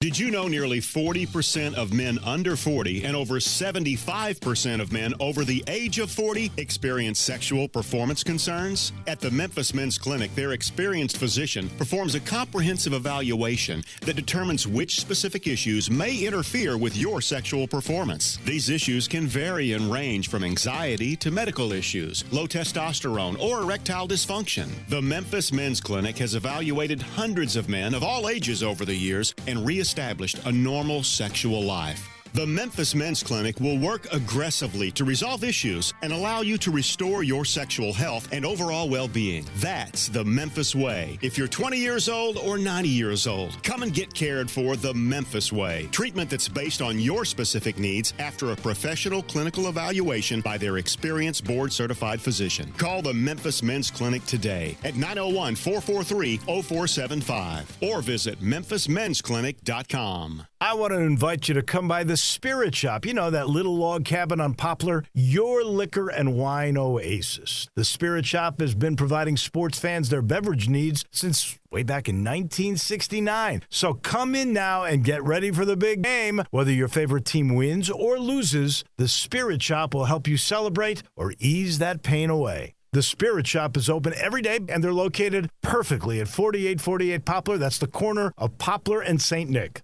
It's game on at the new Moneyline Book Bar and Grill inside the Gold Strike Casino Resort. Now you can bet on all of your favorite sports and watch the games on 60 HD TVs while you lounge in plush seating and enjoy craft beers, signature cocktails, and great food. Plus, don't miss the Topgolf Swing Suite, a virtual reality experience with a variety of fun interactive games every sports fan will love. Visit the Moneyline Bar, Book, and Grill at Gold Strike Casino Resort for Monday Night Football happy hour specials. Or anytime you want a piece of the best sports action in Mississippi. You've heard of James Gaddis Jewelers, but have you heard what they've done lately? Everything, a tremendous selection of diamonds and jewels and gold and silver and more. Lots of watches, tons of custom-made jewelry, diamonds, fine gemstones, bracelets, necklaces, so many choices. Romantics will love the one-of-a-kind estate and vintage jewelry. James Gaddis has experts in wedding and engagement rings, plus 2 repair experts for fine watches and jewelry. Layaway and financing available. James Gaddis, local and family-owned. Whatever your dream, make it come true at James Gaddis Jewelers, 4900 Poplar. Got something you want to get off your chest? You better have a backup plan. Want to join the conversation? Someone needs to tell him he has to grow up. Join us on the First Bank phone lines at 360-8255 or the First Bank text line at 67129.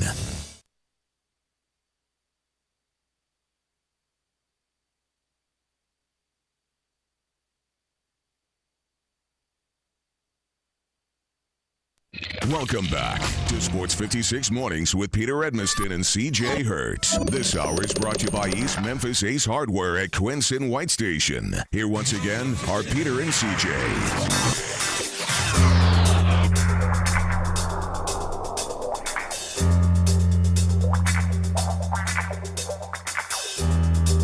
There you go. By request. This sounds familiar. I think you got this one right.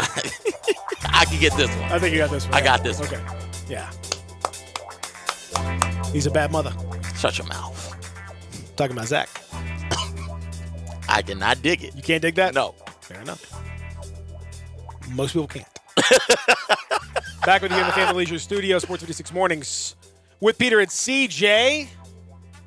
Thanks. I guess Zach. Sometimes Zach. Sometimes. Okay. Celebrating stacks this February morning as we continue on the program. It's a nice morning right now. It's going to get rainy later on. I'll just tell you. I don't know about maybe not quite by the end of the workday, but certainly tonight as you get a little later on, I expect some rain coming in. So I might want to throw the umbrella in the car. Might not be a bad idea. As we talk a little bit about the hoops. Of course, last night Super Bowl 54 in the books. Champions are the Chiefs, 31-20. The champions for all of us, Shakira and J-Lo. Wonderful. Tremendous performance. I mean, great job. Excellent work. Best commercial was probably the Snickers one. It was good. It was a good year for commercials. You thought so? Yeah. Yes. I chuckled a couple of times. The Kool-Aid. Jeep commercial was excellent. The Groundhog Day. Groundhog Day was Bill outstanding. Murray, the Kool-Aid guy crying and Mr. Peanut growing and being reborn again. I enjoyed that one. I didn't like it. You didn't like, what is it? Baby Nut? Hashtag Baby Nut? No? Yeah, okay. Felt like a crass stab at trying to get that Baby Yoda feel going. And it's just, I didn't care for it. Didn't care for it. I did like the Jeep one though. That was great. The Tom Brady thing was, it was sad that our little discussion about that tweet. I bet all the Hulu people were like, "Oh yeah, we got him, got him good." So I don't know what they paid him, but it was probably worth it. I did not like the Google emotional manipulation ad. When they're talking about this old man and his wife and all this stuff, all it did was remind me of how much data that Google is getting on all of us at any given time, and so that you're basically offloading your memories to them to keep advantage of, to do whatever manipulation and commercializing that they want with it. So I didn't enjoy that. I didn't really felt like it was an algorithm designed to pull at my heartstrings rather than something that actually would pull at my heartstrings. I did not like the Google one either. Texas texted in, said Doritos 1, Groundhog 2. The Doritos one with what's Lil Nas X being the cowboy. Yeah, that was cool. It's good. It's a classic. Tied. It was in all of the commercials. I like that. I like the way they did that. Like, hey, you guys do what you do Charlie and Day's just great. let us ease in for 5 seconds. We'll pay you for that 5-6 second advertising. I like the Bryan Cranston and the Shining thing for Mount. Oh yes, yes, with Tracy Ellis Ross. Yep. Tracy Ellis Ross was in that too. It's great. So I thought those were good. But otherwise, it just was sort of. Didn't see the Clydesdales. Did I miss them? Yeah, I don't think they were there. They weren't there? Okay. Yeah. I kind of, I don't know. It was okay. It was an okay year. It was not a disaster year. There was some good stuff. Yeah. Some of those years, not so much. Some of them were rough. Some of them were rough indeed. All right, so what do we make of the AAC at this point? The All American Athletic Conference, because it was a weird week. Let's just say, as it has been for a lot of schools, a lot of teams. But Houston, for example, loses to Cincinnati and are running around biting people as well. Ooh, that was a weird one. What? I don't understand. Like, Giroux's a good player. Like, why are you biting? You get down on the calf and it's kind of meaty and you just sort of like you're hungry or what happens? It was bizarre. That behavior. I mean, we talked about back in the World Cup. Luis Suarez, was infamous for biting, biting my man on the shoulder. He's had multiple biting incidents. What is there some kind of a weird thing that some of these competitors, it comes out when they're super intense and just the biting is the way they I don't know. I've never had that impulse. I haven't either. I don't get that. Like, why are you trying to bite this sweaty person anywhere? Yeah. Like, that's just, no. It's gross. No, it is gross. Ugh. I mean, in certain circumstances, biting is probably okay. Like, Peter, listen. Hips don't lie and all that, but Do what you do. Right. Everyone's got their thing. I'm just saying the basketball court is not. No, not an appropriate place for that to be happening at all. No, not consent at all. is a thing also. Yep, I'm pretty sure my man from Cincinnati did not consent to have his calf bitten. I would agree with that. So then Tulsa hits a three-pointer late in the game to upset Wichita State 54-51. It was not a 40-point loss for Wichita State, but it was a loss nonetheless at Tulsa, which is a little bit of a tough place to go and play. South Florida, UCF, it's no big deal there. But SMU now with their win over Tulane is kind of like sneaking up into the mix. But your two best teams, Wichita State and Houston, both lose, both suffer those kinds of defeats. Memphis is in a little bit of a weird spot from a league standpoint and everywhere else because you just don't know exactly what it's going to end up with. Right now, Tulsa is atop the conference at 7-1 as we speak, which I don't think anyone would have expected at this point, with Memphis sitting in 6th place right now, along with Wichita State. What do you make of this conference and how many, from a tournament standpoint, I still feel like, Houston, Wichita State are probably okay in the bracketology sense, and Memphis is right there on that line. But boy, it feels like now after this weekend, very unstable league. Yeah, it tells me that this is anybody's. This is anybody's, and that if Memphis can get this thing figured out, and by this thing, I'm specifically talking about turnovers, so they can get possessions on offense because they need them. If they can figure that out or find a way to cut down so that you're turning the ball 14, 15 times, turning it over 14, 15 times a game, hell, as opposed to 19, 20 times a game, Memphis could get this thing, and by fighting it out now, not easily, not run through these dudes, but by fighting it out, they stand as good a chance as a Houston or a Wichita State or a Tulsa at winning this thing in the regular season. And come tournament time, all bets are off. This is going to be crazy. We talk about March Madness, but the conference tournaments that pop off early in March, late in February, those are going to get wild also. This thing is in a one-game situation. This conference specifically is up for the grabs. It's anybody's. All of these teams are right there, like all of college basketball right now. College basketball and a lot of these conferences, everybody's just right there together. Sure, one, maybe two teams have separated themselves as, hey, we are legit good enough to win this, but we'll give you a game or two. We will definitely have those type moments, and we saw it this weekend from Wichita State and Cincinnati. So if Memphis can get everything figured out, they're still in pretty good shape to win regular season, I think tournament also. And the American. The American. I think it's. Do you think that it's? You think that it's like, is it good or bad for Memphis to have a more balanced American at this point? To have teams like Wichita and Houston coming back to the pack? Does it? Because the idea would be that, okay, if they are vulnerable, you get a chance to potentially win or move up the league more quickly. But by the same token, you're also looking to enhance your reputation, and you would like to have those wins, if you can get them, be more prominent and count better on your resume to counteract some of the other losses that you've dealt with. Is it a net positive or a net negative? I guess it will have to be a net negative, because you need these teams to be as good as possible to wipe away some of the losses that you sustain.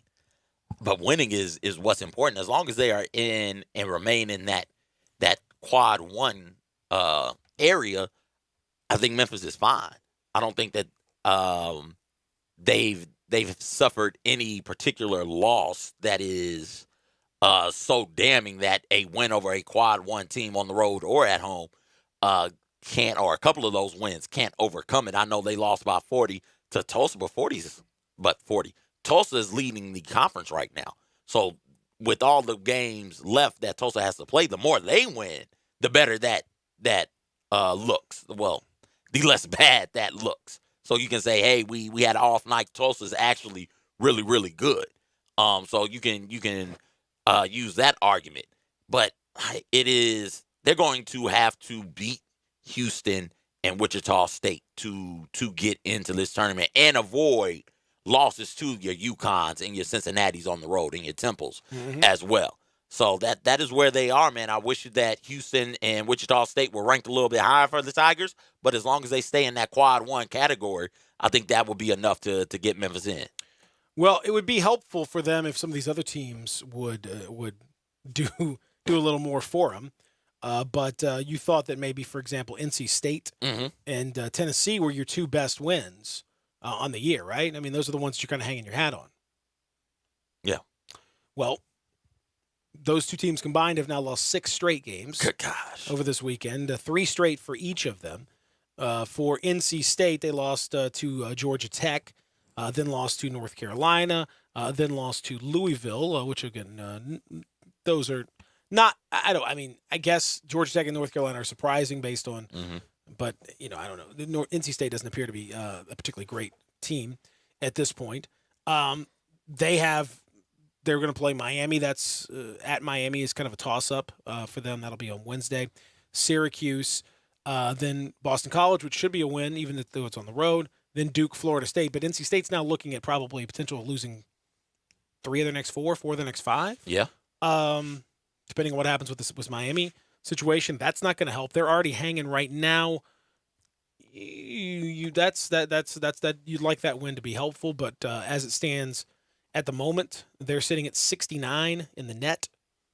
That's not very helpful. No. Don't appreciate that. Then Tennessee. We got to talk a little SEC. Tennessee's lost 3 straight as well, losing to Kansas, then to Texas A&M, and then over the weekend to Mississippi State in a game that wasn't really all that close. They just feel like they're reeling. Now you've got Alabama on the road. That's not going to be easy. Then you go home to play Kentucky next Saturday. Again, another game that's not going to be easy. Then you play Arkansas. Potentially, Arkansas is a very solid team. And then you go to South Carolina, who is a pretty good team, and that's good. That would be a quad one game because they're in the top 75. So Tennessee's looking at they could lose 3 of the next 4 of the next 5. There's a lot of tough ones on the schedule coming up from here to there. There's really no gimmies other than the Vanderbilt game at home. You really have got to win that one. Other than that, there's really no gimmies left. Then at Auburn, at Arkansas, home to Florida, at Kentucky. I mean, it gets really tough here over the next month. Basically, the month of February, there's only the one gimme on the schedule. So their resume, there's a lot of Tiger fans. I know you don't want to cheer for Tennessee, but you probably should because you need it. That quad, the fact that they won on the road and keeping them in the top 75 is what keeps that as a quad 1 win for the Tigers. That goes away. There's not a quad 1 win on the resume. Mm-hmm. And now all of a sudden you've got that's a bubble killer. That hurts you. Mm-hmm. You know, even in this real stratified, spread out, very even sort of like bubble environment that we're in right now, that would hurt. That would hurt. So Tennessee's got to get it together, and they don't look like they're getting it together right about now. Yeah, and you hit the nail on the head. Memphis is pulling for the North Carolina States and the Tennessees because it helps boost their resume, and they need that. The Tigers do need that because they are firmly on the bubble, and everything you can do to get off of that bubble, or everything you can do to boost your resume on the bubble is much needed. Much needed. Mm-hmm. And that's why they need these while the schedule shakes out pretty well for them, in my honest opinion, because you get Wichita State and 2 Houston games later. So you're not having to this week play Houston or play Wichita State. You get them later, which gives you enough time to try and figure it out. You know, get things worked out against teams that aren't quite as talented as those two. And then when you play those 2 teams, you're better prepared for it later in the season. And because you get those 2 teams, I think their last like 4 or 5 games is against those 2 teams. Like you win those, and the committee does take into consideration how you're playing right now. So if you're winning those games late in the season and you're on the upswing, that might also be enough to move you off of the bubble. We'll see. This is one of the more unpredictable situations because it's really, really tough to predict how this next month is going to go. Mm-hmm. And we've seen in the AAC and the SEC both a lot of instability, a lot of question marks about who's really the best. Some good teams certainly. Are there any great teams? No, I don't think so. No, but there's a lot of good teams. If you're Memphis, are you one of those teams? Oh, that remains to be seen. I don't know. So it's a real challenge. This is going to be one of the more unpredictable months. I don't know. I really don't know. I don't know what to expect from not only from the Tigers themselves, but also from teams around them in terms of how this thing's going to shake out. I really don't. We're going to have to get our buddy John Gasway. I can't wait to talk to John. He's going to have to help us sort this out this week for sure. We'll come back and we'll continue with that. We'll also get into the Grizzlies and the trade deadline, which of course is coming up on Thursday. It's something that you probably you need to get yourself ready for. I would suggest maybe filling yourself up, filling that tummy so you feel a little better, right? Yes, go to Corky's, fill it up, get it going. It's real quick. You can hop online, Corky'sBBQ.com, place your order online, pay online, go to the drive-thru.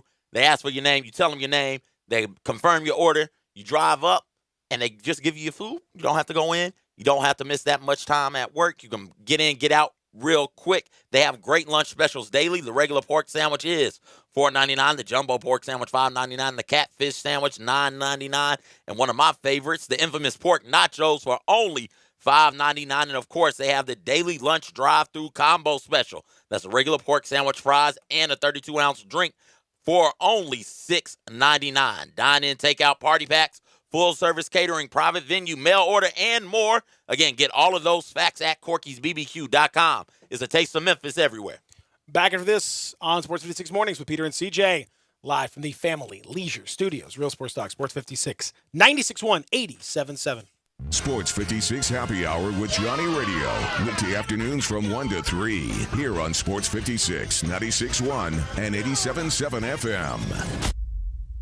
Make your day smoking with the Big Green Egg. You can smoke, bake, roast, sear, and grill, all with a lifetime warranty. Ceramic never rusts, and the easy, accurate temperature control gives you the greatest range of any grill. Make your next grill your last with the Big Green Egg. Available at these nearby locations: Hamilton Fireplace Shop, 4462 Summer Avenue; Germantown Hardware Company, 2083 South Germantown Road; Garden Spas and Pool, 9393 Poplar Avenue; and East Memphis Ace Hardware, 5143 Quince Road.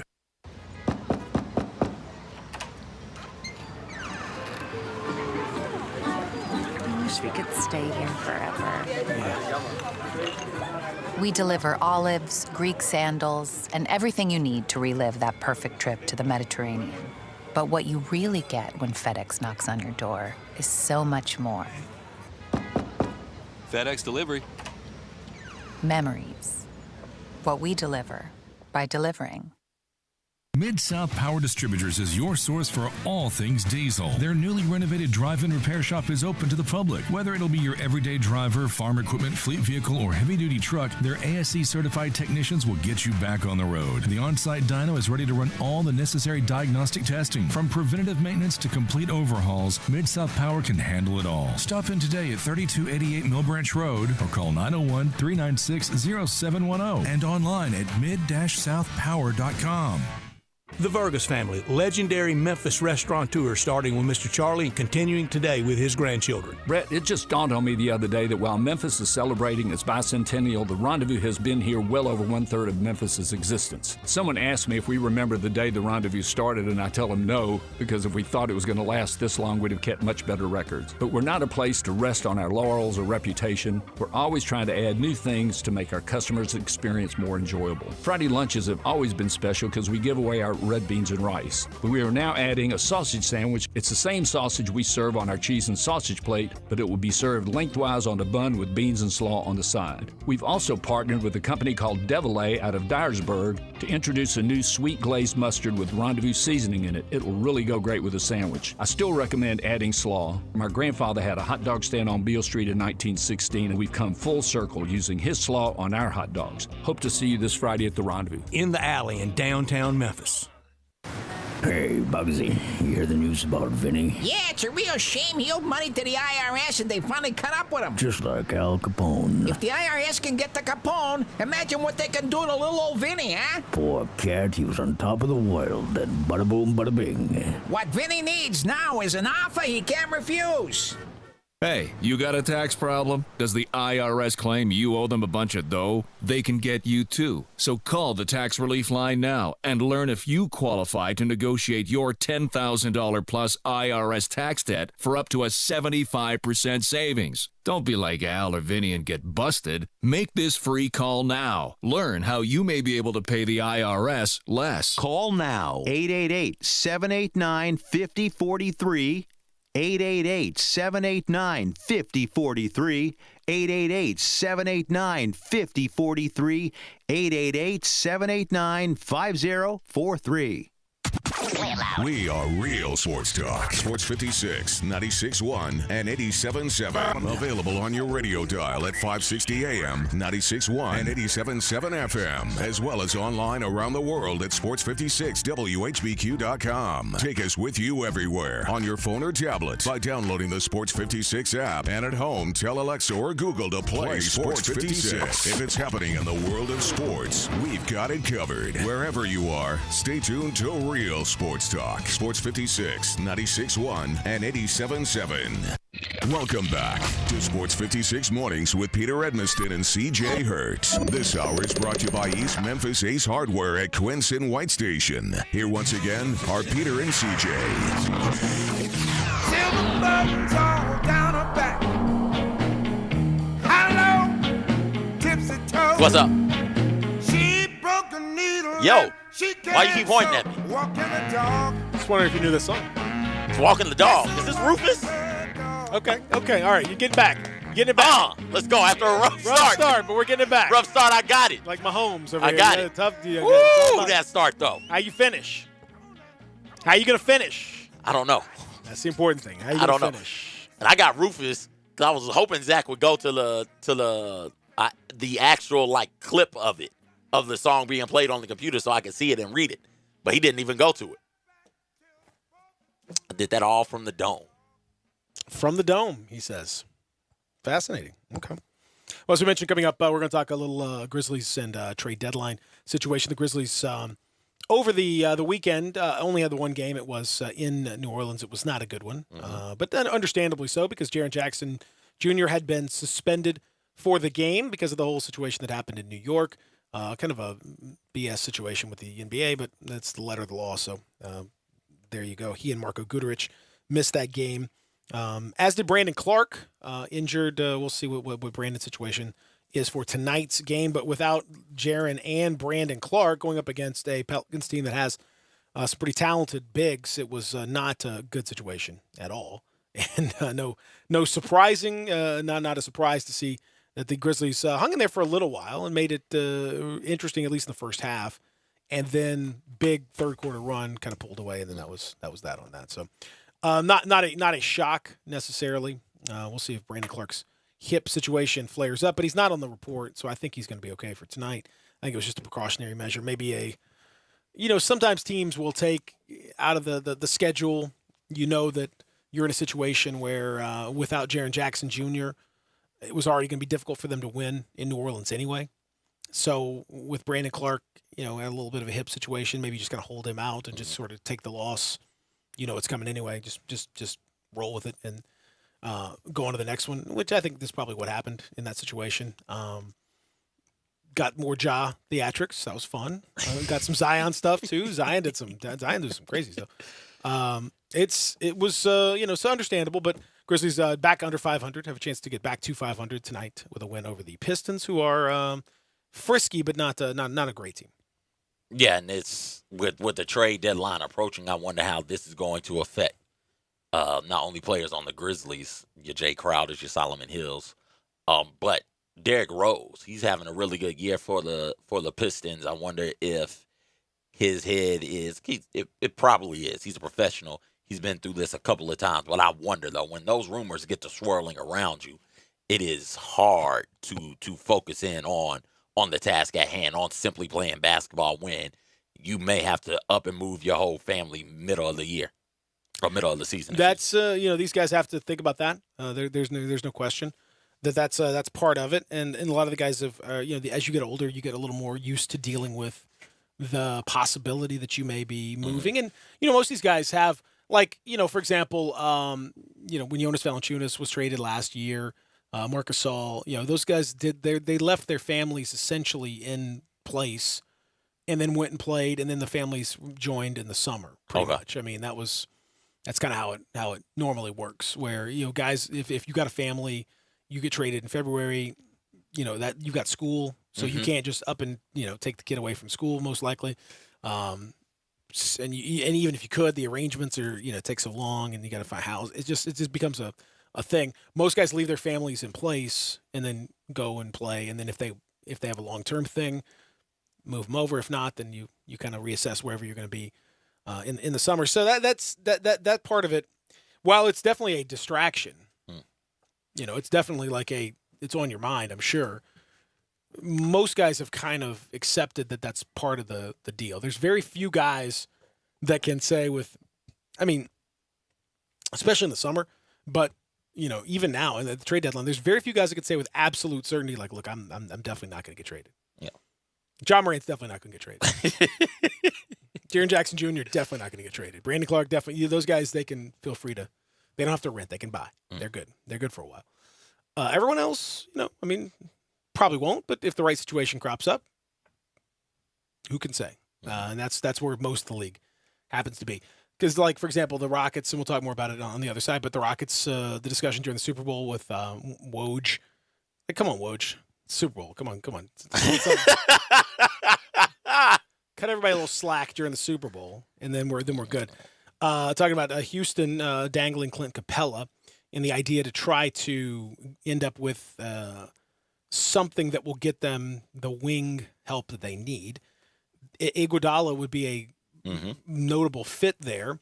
We'll certainly talk about that next hour as to what happens potentially with him, and we'll talk about that throughout the week, because something's going to happen with Andre Iguodala. He's going to be traded. So just a matter of when and to whom. But the Rockets don't really have anything that's compatible yet. So they're going to have to go get something, and they think that Capella can be the guy that can help to get them the things they need to be in that race. We'll see. Capella's a good player. Yeah. For what he Houston is. doesn't seem to believe in him for whatever reason. I think he's a perfect fit for them, but they don't seem to love him. So this is not the first time that they've been. They've got to come up off of something. And I mean, he's the easiest something to come up off of. And that's just where it is. When you've mortgaged your future to go out there and get Russell Westbrook, you don't have the things necessary to add somebody else. So how do you get those? You brought it up. You got to move somebody. And Clint Capella is the one who could get you the most stuff, which you could then in turn flip for that wing help that you need. A lot of interesting names out there we'll discuss here coming up on the other side that's potentially could be moved this week. My guess is it's not going to be a major, hugely powerful blockbuster type trade deadline, but I think there's definitely going to be some stuff happening on the fringes, and particularly the Grizzlies are going to be in that mix because they really have to be. They put themselves in a position where they will trade Andre Iguodala 100%. That's a 100% chance.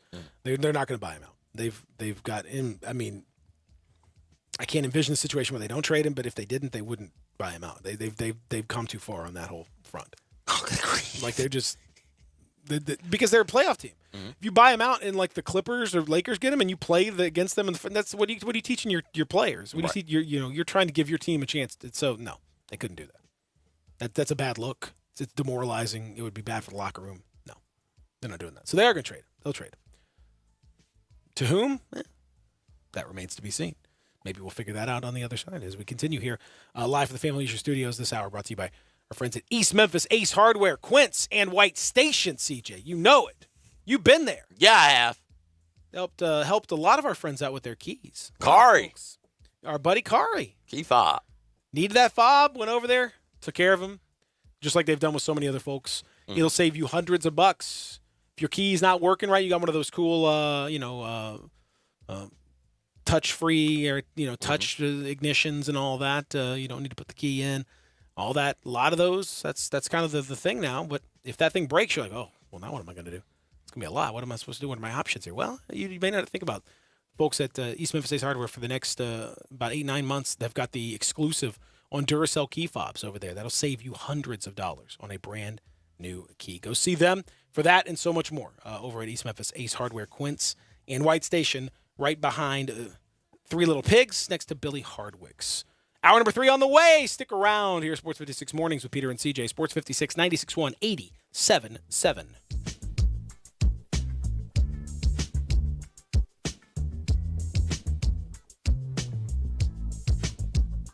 Did you know nearly 40% of men under 40 and over 75% of men over the age of 40 experience sexual performance concerns? At the Memphis Men's Clinic, their experienced physician performs a comprehensive evaluation that determines which specific issues may interfere with your sexual performance. These issues can vary and range from anxiety to medical issues, low testosterone, or erectile dysfunction. The Memphis Men's Clinic has evaluated hundreds of men of all ages over the years and reestablished a normal sexual life. The Memphis Men's Clinic will work aggressively to resolve issues and allow you to restore your sexual health and overall well-being. That's the Memphis way. If you're 20 years old or 90 years old, come and get cared for the Memphis way. Treatment that's based on your specific needs after a professional clinical evaluation by their experienced board-certified physician. Call the Memphis Men's Clinic today at 901-443-0475 or visit memphismensclinic.com. If you've always thought, hey, I'd look pretty good in a Lexus, well, guess what?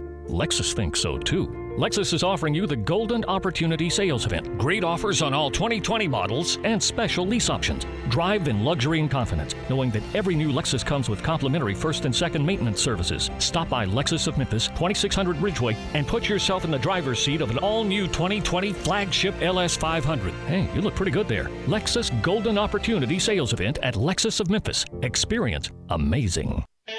Hi, I'm Troy Fiveash, owner of Fiveash Roofing. Can anyone explain to me why anyone would care how I measure your roof? We have all heard about measuring your roof from outer space. Well, to be honest, there are aerial pictures that are taken every 4 years that can be used to measure a building, but it's not from outer space. Besides, no one, and I mean no one, can tell you what's wrong with your roof or even if you need one by using pictures that might be 4 years old. If you would rather do business with a family-owned and operated business with a lifelong tie to Memphis that refuses to mislead or use gimmicks, please give me a call. Best products, best warranties, and the best customer service we know how to provide. Fiveash Roofing, proud partner of the Memphis Tigers and the official roofer of the Memphis Tigers home team. Fiveash Roofing, fair, honest, and ethical. 367-0050 or memphisroofer.com. 367-0050 or memphisroofer.com. 5-Ash Roofing, it's what we do. We're here for you.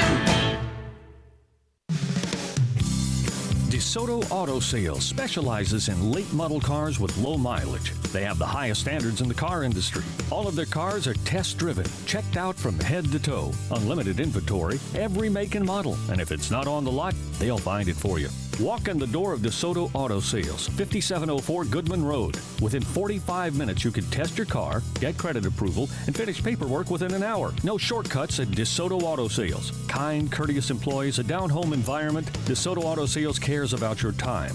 Lowest prices in a 350-mile radius. We're living in a world today where time does matter. Visit them online. Check out their referrals. DeSotoAutosales.com. Very proud to serve DeSoto County and other surrounding areas. DeSoto Auto Sales, 5704 Goodman Road. Call 662-890-7184. 662-890-7184. Come on down to DeSoto Auto Sales. Hey folks, I'm Jarrett Carter. My family recently purchased East Memphis Ace Hardware at Quince and White Station, and we're excited to offer the best selection of Big Green Egg and Traeger grills. And then don't forget about our Benjamin Moore Paint Studio and the Garden Center for fall flowers. Save 60% with our new Duracell key fob replacement program. We have a master locksmith service as well as glass cutting and screen repair. We're located at Quince and White Station behind Three Little Pigs. Look forward to seeing everyone over the holidays. It's game on at the new Moneyline Book Bar and Grill inside the Gold Strike Casino Resort. Now you can bet on all of your favorite sports and watch the games on 60 HD TVs while you lounge in plush seating and enjoy craft beers, signature cocktails, and great food. Plus, don't miss the Topgolf Swing Suite, a virtual reality experience with a variety of fun interactive games every sports fan will love. Visit the Moneyline Bar, Book and Grill at Gold Strike Casino Resort for Monday Night Football happy hour specials. Or anytime you want a piece of the best sports action in Mississippi. Listen Sundays at 11 a.m. to join Idlewild Presbyterian Church for worship. Idlewild is a PCUSA church located in Midtown Memphis. We are Sports 56 WHBQ Memphis, WIVG-FM Tunica Memphis, and WPG-FLP Memphis, Flynn Broadcasting Stations. Welcome back to Sports 56 Mornings with Peter Edmiston and CJ Hurt. This hour is brought to you by Acura Memphis. Here once again are Peter and CJ. I know a place. Ain't nobody crying. Ain't nobody worried. Ain't no smiling faces. It is hour number 3. And this is I'll Take You There. You have a real Cosby look on your face, like, little pudding pop. What? The Jello pudding pop.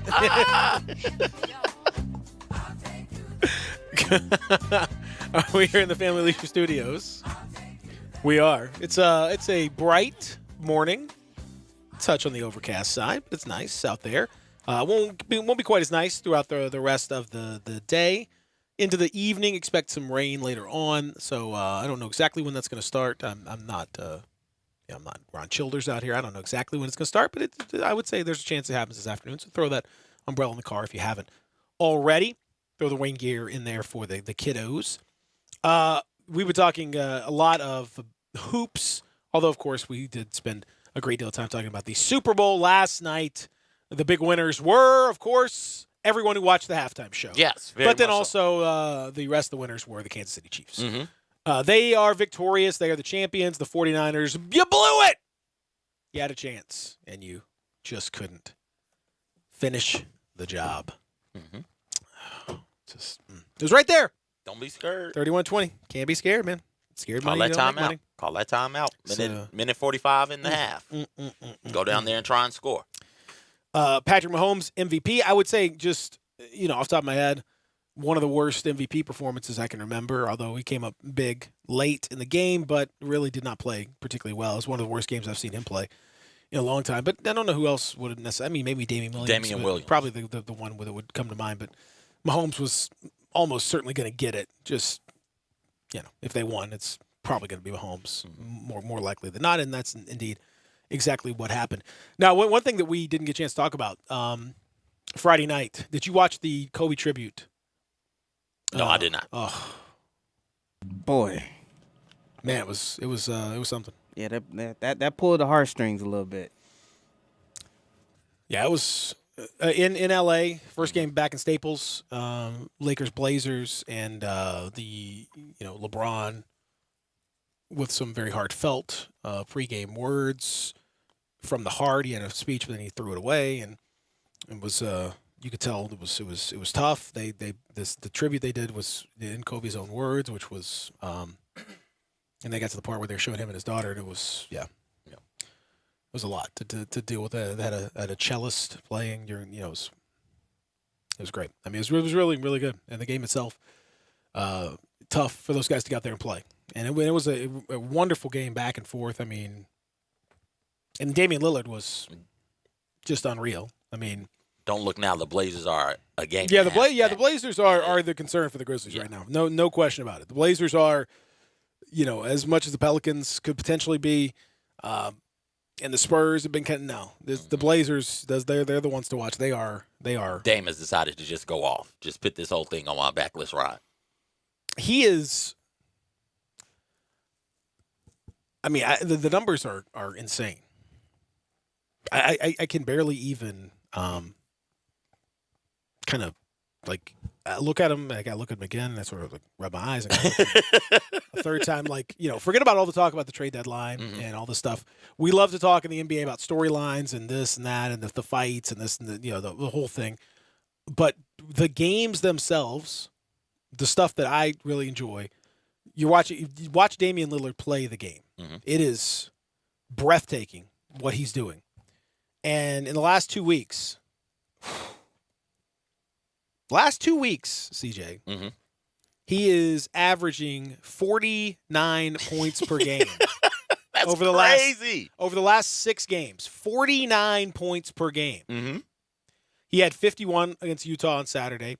He had 61 in a game last week. He had 50 also. So he's had 3 50-plus point games. He also had a 36-point triple-double in that game against the Lakers. He's been just it's unbelievable how good he's been, and he's taken Portland completely on his back and MVP and all. I mean, this is special, man. This is special. The drive against the Lakers with all of those, I can't remember who all the tall people were at the rim, who all jumped, and Dame still found a way to dunk the ball. Like, wait, what? Is that Dame? Dame Dollar out here getting up like that? Been in the league a long time. I thought he was just a shooter. Nope, he'll go by you and put one down on you too. It's amazing watching him play right now. It's crazy. He may will them to the playoffs, which is great. I mean, come on, not great. Come on, CJ. It will be interesting to see. Well, I mean, it would be a remarkable, turn of events. But they are red hot. Game and a half back of the Grizzlies, having won 4 straight. And again, as much as we talked about how the Grizzlies have really overperformed, a reminder that if you look at their point differential right now, they would be 11th in the Western Conference. They have the 11th best point differential. Oh, so they have overperformed. And they've won some games that you might not expect them to, but they've also had those games like Friday when they get blown out. That doesn't help your point differential when you lose by 28.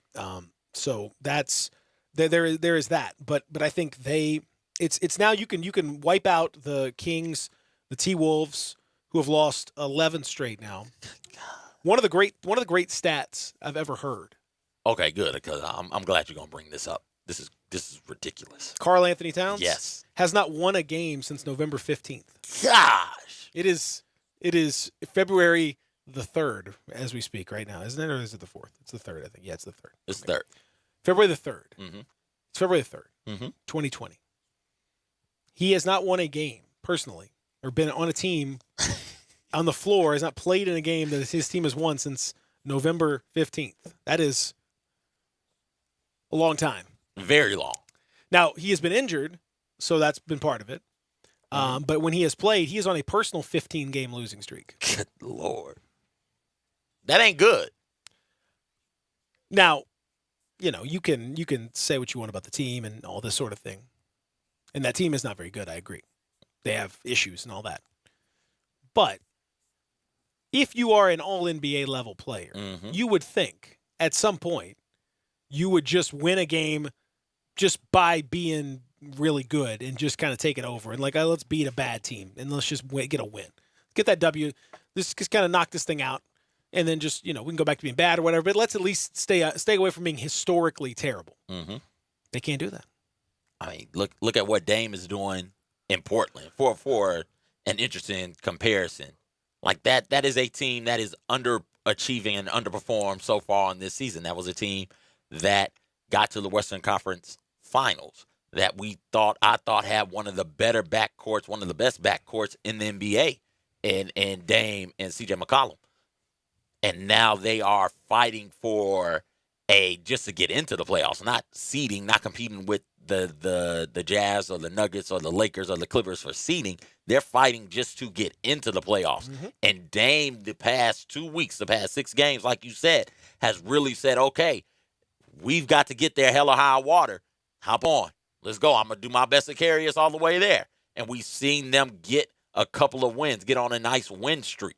And if you are an all-NBA player with that all-NBA mindset, that star mentality, you should just fall into some of those. You should be able to will your team to one win. I'm not saying Karl Anthony Towns should be Dame Lillard out here carrying Minnesota to the brink of the playoffs, but he should definitely be able to carry them to one win.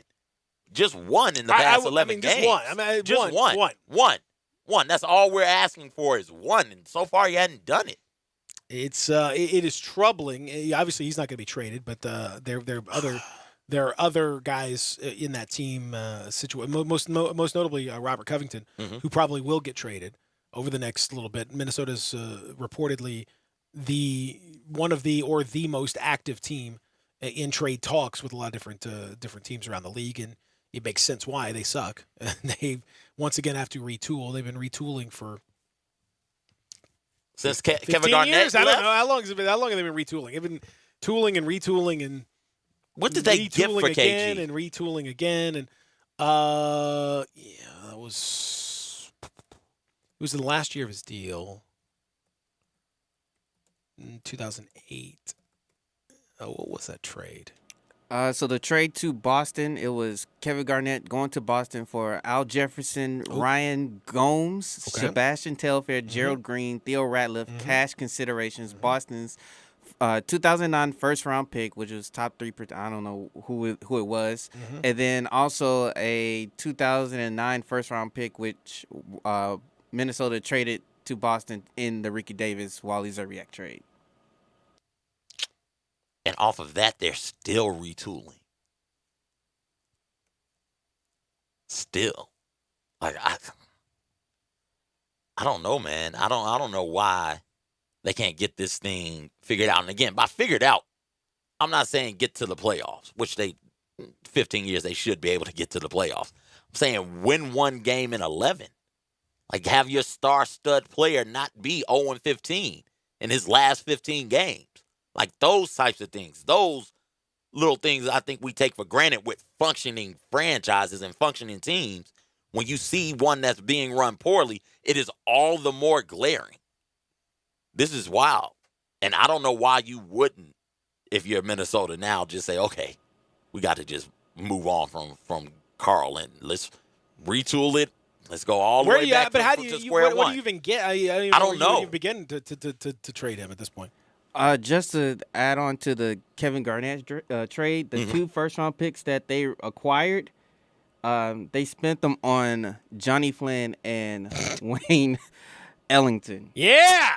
That's how you do it. That's called turning a dollar into that's how you do it. 30 cents of change. Like, you know my theory on quarters, dimes, nickels, and pennies, right? Yes, this is about how to make up a franchise. Well, it's really the $1. It's really your $1 lineup. It's your dollar. Your lineup needs to be $1 or more in order to win the championship. And if you can get a guy that is, worth 50 cents, there's not very many of those guys. But if a LeBron type Yep. is worth 50 cents, the rest of your lineup is a lot easier. That's, but Then you can get a couple dimes, a couple nickels right, in there. yeah, exactly, yeah. But most teams don't have that luxury. Karl Anthony Towns, he has the numbers to be a 50-cent guy. I mean, he's a 30 and 15 type guy, but it's empty. It's empty. He's a quarter at best of value. That leaves you 75 cents to try to make up for a lineup that's going to be championship worthy. They're not even close. They can't even come close to finding. They got a couple dimes, maybe a nickel. They're getting about 50 cents. That's not going to get it done. It's tough. It's tough to find those guys. But at the same token, if you trade Towns, which they're not going to do this deadline, they may be in the off season. I guess it's if he were to let them know, he could definitely pull an Anthony Davis and say, folks, I know I got a lot of time left on this extension, but y'all suck, and I want out, and I'm sick of this. And my question is, how much is his fault though? Like he to me, you gotta own some of this. You can't just be standing there when this poop bomb goes off and not get a little bit of that poop on you. You can't be sitting there clean as a whistle. Some of that's going to get on you. Because he's the one that's 0-15. So that means they won some games while you weren't around. I mean, I'm not saying it's not his fault. He's a superb player. But this goes back to my point. You remember I've talked to you about my idea of the big man in the NBA and what you have to do. His lack of defensive ability is just kills you. Just kills you. The domino effect of it on defense is so demoralizing that I think it's difficult for them. They can score, no problem. He's a great scorer. He can shoot from the outside. He can do everything you want. He's a tremendous modern offensive big. But my big has got to be able to defend. Period. And by defend, you mean defend multiple positions, able to not be a liability. Depends on my scheme. Those switches. It depends on my scheme. It depends on my scheme. But obviously, if I'm switching, or if I'm going to go with a quote unquote small ball, and he's playing a 5, then he's going to have to switch, and he's going to have to be able to defend, inside and out. And you saw against the Pelicans, Jonas, as good as he is, that ain't him. And they scored 139 because the Grizzlies either had to go super small or had to put him in there, and he was getting, that's just not his. It's hard for him. So if you scheme it, I mean, if you play drop coverage and you don't switch, then you can get away with it depending on how good your in certain matchups and depending on how good your guys are at individual defense and all that, you can do that. But you have to play that way. But he can't do either, as far as I can tell. He's not a rim protector because he's not super physical, and he's not fast enough. His feet are not particularly quick, so he's not going to get out there and defend. Defensively, he's just a liability. And if you're big, that you have to have is a liability, everything flows down from there. You are the Grizzlies struggled. Now, Ja's been great. Ja's been phenomenal. He deserves a huge amount of credit for the success this year. But the real game changer for the Grizzlies in the course of the season was Jaren Jackson Jr. Not fouling as much and figuring out how to defend while doing so. And once his defense kicked into gear around mid-December, that totally changed the dynamic of everything, because then you can play him and he can get that offense, but he's also able to play in there that lineup. He and Brandon Clark, all of a sudden now it's a much better lineup. That lineup was just giving up points left and right early in the season. Then it wasn't. He figured it out. In my world, the big has got to be defensive. I'm not gonna say first, but you got to be able to defend. You have got to be able to be an anchor defensively, or I can't do anything with you. We can't defend. We can't hide that. It's easier for opponents to get that big involved on the defensive end of the court in such a way that allows them to get a huge advantage. We don't see a lot of, I wish we saw more of it. And maybe there was some of this with the Warriors for a while. We don't see a lot of 1-2, 1-3 ball screens. We just don't. So it is easier for you to hide a wing player on a lesser offensive threat. When it comes to the big, though, we get that action all of the time. Well, you don't want to see the 1-3 one zone. But 1-2 or 1-3, teams can switch that pretty easily. Yeah. Most likely, it's not going to be. It's a small switch, so it's not really. You're not necessarily gaining a whole lot with that screen, right? Theoretically, if they don't switch anything, maybe you could, but most teams would just switch that and be done with it. That's why they'll do the dribble handoff, something like that, but maybe not a ball screen. But you're right. You see much more 1-4, 1-5. Yeah. Especially with the Grizzlies. They're 1-5 all the way. Or 2 or 3 or whomever. And so, like, if you can't hide that, unless you're going to have them run around sort of like, again, thinking about the Warriors, what's my Bogut? Sort of like Bogut, just a one-man zone, which is teams will play you out of that real quick as well. It's too much of a liability to have that player. And that's why a guy can be as prolific as Towns is on the offensive end, but be such a problem to build around from a team perspective. If you have that guy that you have to play, but you can't defend with, it's a little bit like, to a lesser extent, what you see with Phoenix and Booker, the Rockets with Harden, and that's why they got so much from Capella, and those guys, their bigs inside had to be really good because you knew that your guards are just going to kind of funnel them in, and you're going to have to be able to defend at the rim. That's where the Warriors, when they go small, it's because guys like Iguodala could defend, and Draymond can defend all the way down to the 5, and you can defend at the rim even though you're not the biggest. You can still block shots, and you can make it difficult with a big. And that's where we talk about Wiseman. That's the one thing that Wiseman can do theoretically.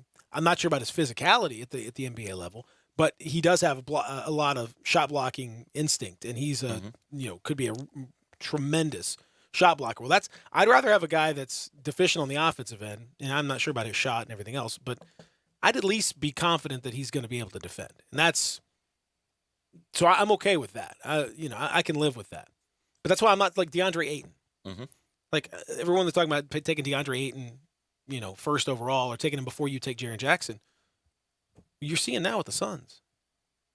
You can't play those lineups with him and Booker. Great offensive lineups. Who's defending? Right. Who's stopping somebody? You're not stopping them at the point of attack, and you're not stopping them at the rim. What's your plan? So I think that you got to think with team building in mind. And as this trade deadline comes in, we'll see what teams are thinking about. But that's why Minnesota now is going to go back to the drawing board. We've got to start all over again. And that's where the Grizzlies, again, cross your fingers, but they are in a position where it looks like you got two young bigs, Jaren in particular, but also Brandon Clark, who can defend at the rim and who can play the style of basketball that you want on the offensive end. And you have a point guard in Ja who can defend-ish well enough. Like, I don't think point guard defense is vital.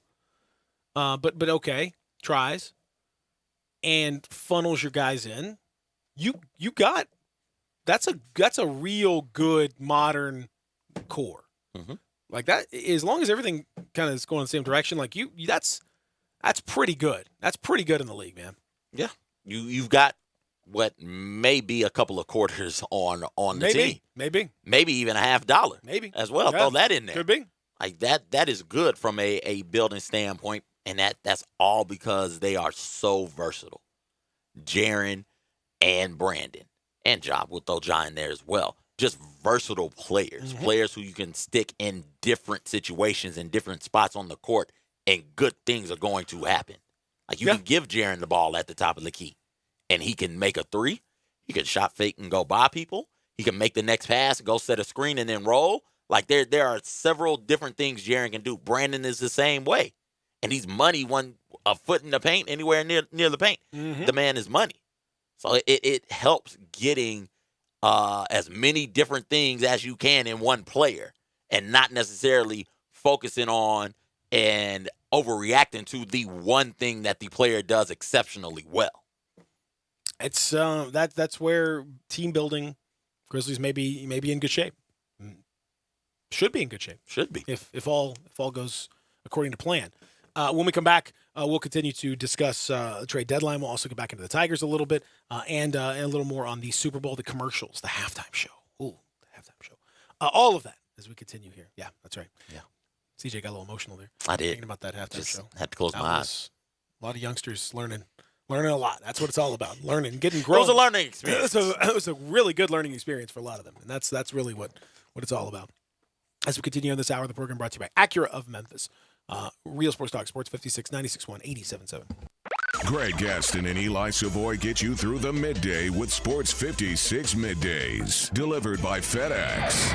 Weekdays from 10 till 1 on Sports 56, 96.1 and 87.7. Tiger Hoops fans have something extra to look forward to this coming March. Not only is it tournament time, but it's the opening of the Tiger Hoops exhibit at the Pink Palace Museum. After Finch's two-pointer, Ronnie Robinson sank the shot that once again brought the two teams into a tie. Come to the Pink Palace Museum this March and experience 100-plus years of Tiger men's and women's basketball, from their beginnings as the West Tennessee State Normal School to the present. The Tigers are very much alive. Don't miss the Tiger Hoops exhibit at the Pink Palace Museum, opening March 7th.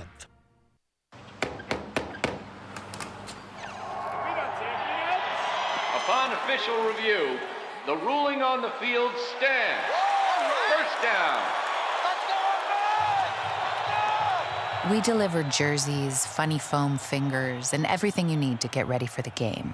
But what you really get when FedEx knocks on your door is so much more. FedEx Delivery. Game day spirit. What we deliver by delivering.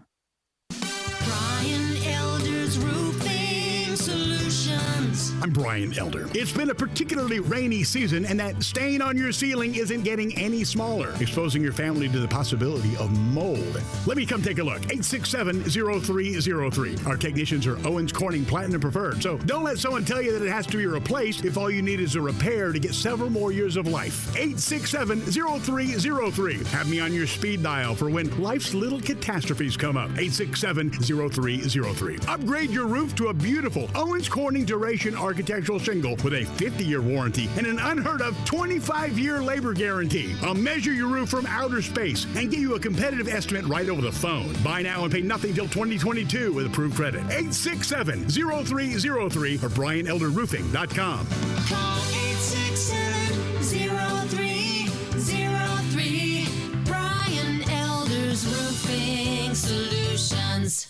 Did you know nearly 40% of men under 40 and over 75% of men over the age of 40 experience sexual performance concerns? At the Memphis Men's Clinic, their experienced physician performs a comprehensive evaluation that determines which specific issues may interfere with your sexual performance. These issues can vary and range from anxiety to medical issues, low testosterone, or erectile dysfunction. The Memphis Men's Clinic has evaluated hundreds of men of all ages over the years and reestablished a normal sexual life. The Memphis Men's Clinic will work aggressively to resolve issues and allow you to restore your sexual health and overall well-being. That's the Memphis way. If you're 20 years old or 90 years old, come and get cared for the Memphis way. Treatment that's based on your specific needs after a professional clinical evaluation by their experienced board-certified physician. Call the Memphis Men's Clinic today at 901-443-0475 or visit memphismensclinic.com.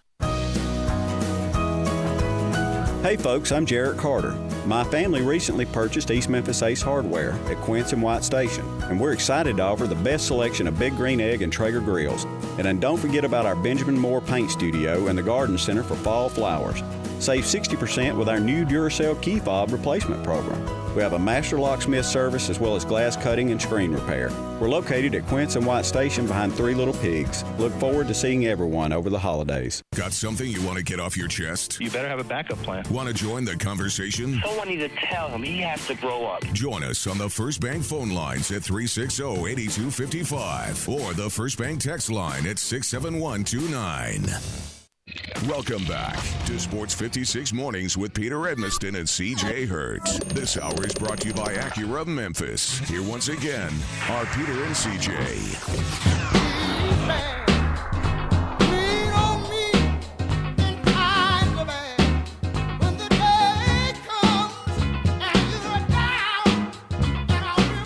You heard this song before? I have.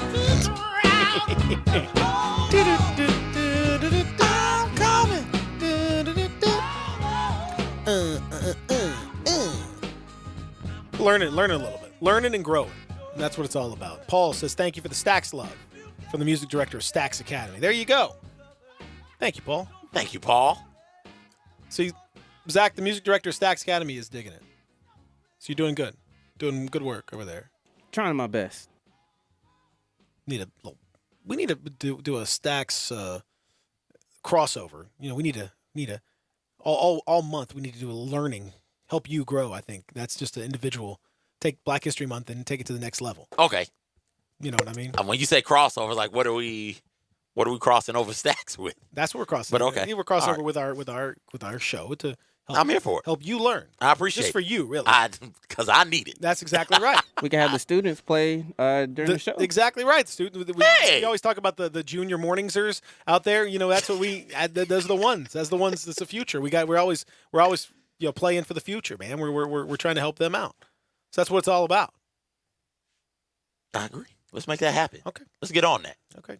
We'll do it. The junior morningsers. Junior morningsers that's the ones that they're the future. Yes, they are. I believe the children are future. That's not Stax. That's Whitney. Teach them well and let them lead. No, that's actually Randy Watson. Is it now? Mm-hmm. I missed that. Come on. He starred as Joe the Policeman from the What's Going Down episode of That's My Mama. You remember that? What? Coming to America. You might know him as Joe the Policeman from the What's Going Down episode of That's My Mama. Ladies and gentlemen, Mr. Randy Watson. Oh, with his band. His band was called what? Sexual Chocolate. Come on. Oh, that's Sexual Chocolate. That's so fine. Don't you agree? Come on. They play the thing at the Grizzlies game. That boy's good. Yeah. And good and terrible. They don't play that part, but that's Coming to America. Great. Coming back. Yeah, coming to Bring it America back. too. I love it. Are you ready? Coming for back that? to America. Keep on coming. That's right. Is that what it's called? Coming back to America, keep on coming? That's what it should be. That's what it is. Coming back to America, keep on coming. There we go. Or came to America. Still in America? Continue. I don't understand when they would have left America to come back to America. Princess Zamunda. Yes. Zamunda. Wakanda's eclipsed Zamunda. Oh, very much so. I mean, although Zamunda looked lovely. It did. I mean, with James Earl Jones, and he had the whole lion with the cape and the whole deal. That was very impressive. It looked like a very prosperous place. Yeah. But Wakanda, boy, the technology aspect really just took it to the next level. That is what does it, right? There. Vibranium, I think, was the maybe that's what Zamunda found vibranium and turned into Wakanda. No, I don't think that's. You don't think that's not they're how two it separate? Went. They're two separate entities, two separate places in Africa. You think there's a no? There's no beef. Okay. You think they're just gonna do it? Sexy chocolate.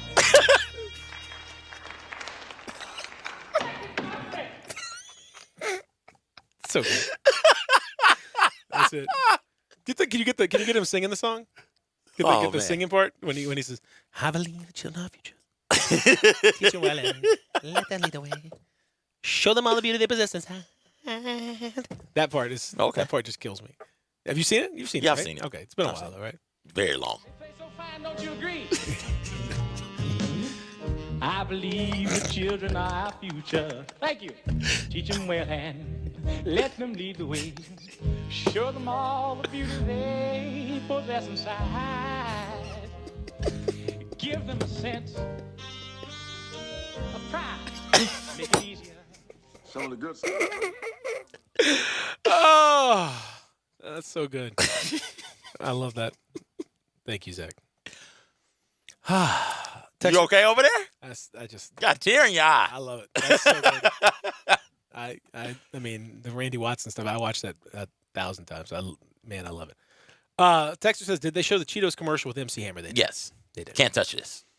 He got the Cheeto crumbs on his fingers. Yep. I can't touch this. Because the greatest love of all inside of me. Chocolate.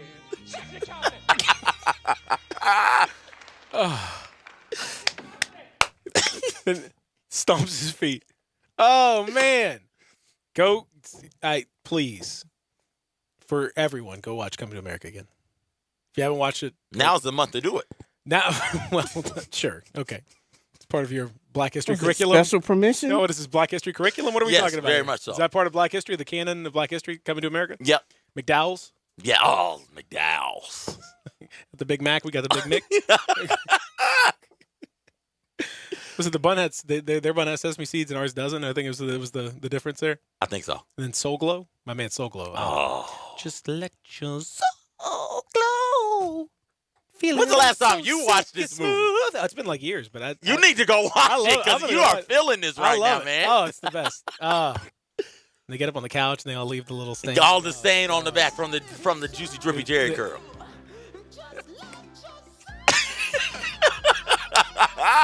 Yes. Oh, so just let it go. Let it. Oh, soul glow.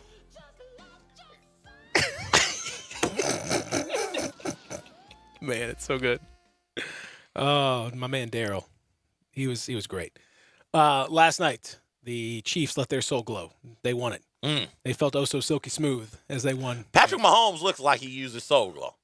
He might. He might. Got that. He might. With the mohawk, like it looks drippy. Patrick Mahomes' his voice does not. He's got a real gruff sounding voice. I kind of thought it would be a little more. He looks like a smooth kind of guy. I thought it'd be a little more of a smooth voice, but he got a little gravelly. Hey guys, let's go get it. I think a quarterback needs to have a strong gravelly. I think that helps. When you're yelling out, when you're barking out. That's what we're doing? Yeah, when you're barking out orders on the field, I think that helps to kind of get people behind you a little bit, you know? Gotta have the gravel voice. Exactly. I think Russell Wilson, that was a struggle for him early because it was a lot. Oh, okay. Hey guys, let's go get it. Let's go play the game. Then Sierra comes in. And then Sierra kind of, he gets a little more gravy, a little more flour in his gravy, as I like to say.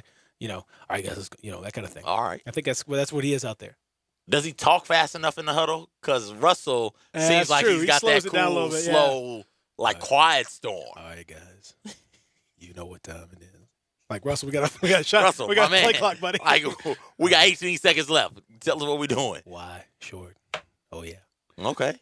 58. Russell, we got 10 left. What are we doing? 3Z. Oh, you're going to like this one. Russell, just snap the ball, Russell. Delay game. Oh, come on, Russell. Pete Carroll on the sideline like, what is going on in the huddle? He's doing it again, Pete. Holla at your boy. Russell, what do we say about the sexy voice? All right. Let's see here. Okay. All right, take these chains off, too, I guess. He had the chains back. Did you see their announcement that Sierra was pregnant? Good. God bless. My man has on 4 freaking chains in this photo. Does he have 4 kids? No. For each of the kids? No. I thought maybe there's like this will be kid number 3 for them. Okay. 4 chain, the extra chain. I don't know. On deck? I don't know what's going on. Maybe it's twins? I don't know. And again, Andy Reid after the game, or this morning in the press conference, saying that he did not sleep with the trophy. He instead slept with his trophy wife. Look at Andy Reid. Inspired, as many were by the halftime show. Out there getting after it. His wife, look at she looks great. And she looks happy, and that's great. That's what it's all about. Go get him, Andy. Yeah. What else should he be doing after winning the Super Bowl? No, I mean, it's fine. It's great. Get after it, man. You remember the Golden State ownership talked about how the trophy was with them in the bed. One of the owners. Yeah. What? Joe Lacob. Yeah, you have to look that up. Yeah. The Larry O'Brien trophy got after it. Okay. Yeah. All right. I don't want to. I can't speak to the specifics of, what may or may not have occurred, but I do know that it was it was happening. It was all happening. Okay. Should Mahomes have won the MVP? No. Damian Williams should have. He went over 100 yards rushing, a rushing touchdown to ice it there late. Should he have kneeled down? No. God, no. No. Go get that touchdown, man. A receiving touchdown as well. Yeah, he's the one who should have won Super Bowl MVP. He's kind of Mahomes has got that swagger that you want. Young guy, youngest quarterback to win a Super Bowl and league MVP at 24 years, not even 24 and a half years old yet. And I'm not saying, John Moran is Patrick Mahomes, even though he throws balls similarly, sidearm and hard and all over the place, very creative passer of the ball. But I am saying that, certain guys have that oomph, that thing, that whatever you want to call it. Tyrann Mathieu said, it's like watching Denzel in a movie. It's like watching LeBron in the playoffs. He has that spark. For him to be that young and to find the confidence to do what he did against a special defense, that tells you everything you need to know about that man. Guys have that. You either got that thing or you don't. I am a believer in that. I know, some things you can teach. I don't think you can teach charisma, leadership, guys believing in you and being willing to play for you and with you. And that's something that you watch with, and that gets you excited if you're a Grizzlies fan, because it certainly appears as though John Morant has that characteristic, and it's the same thing that we talk about these Chiefs.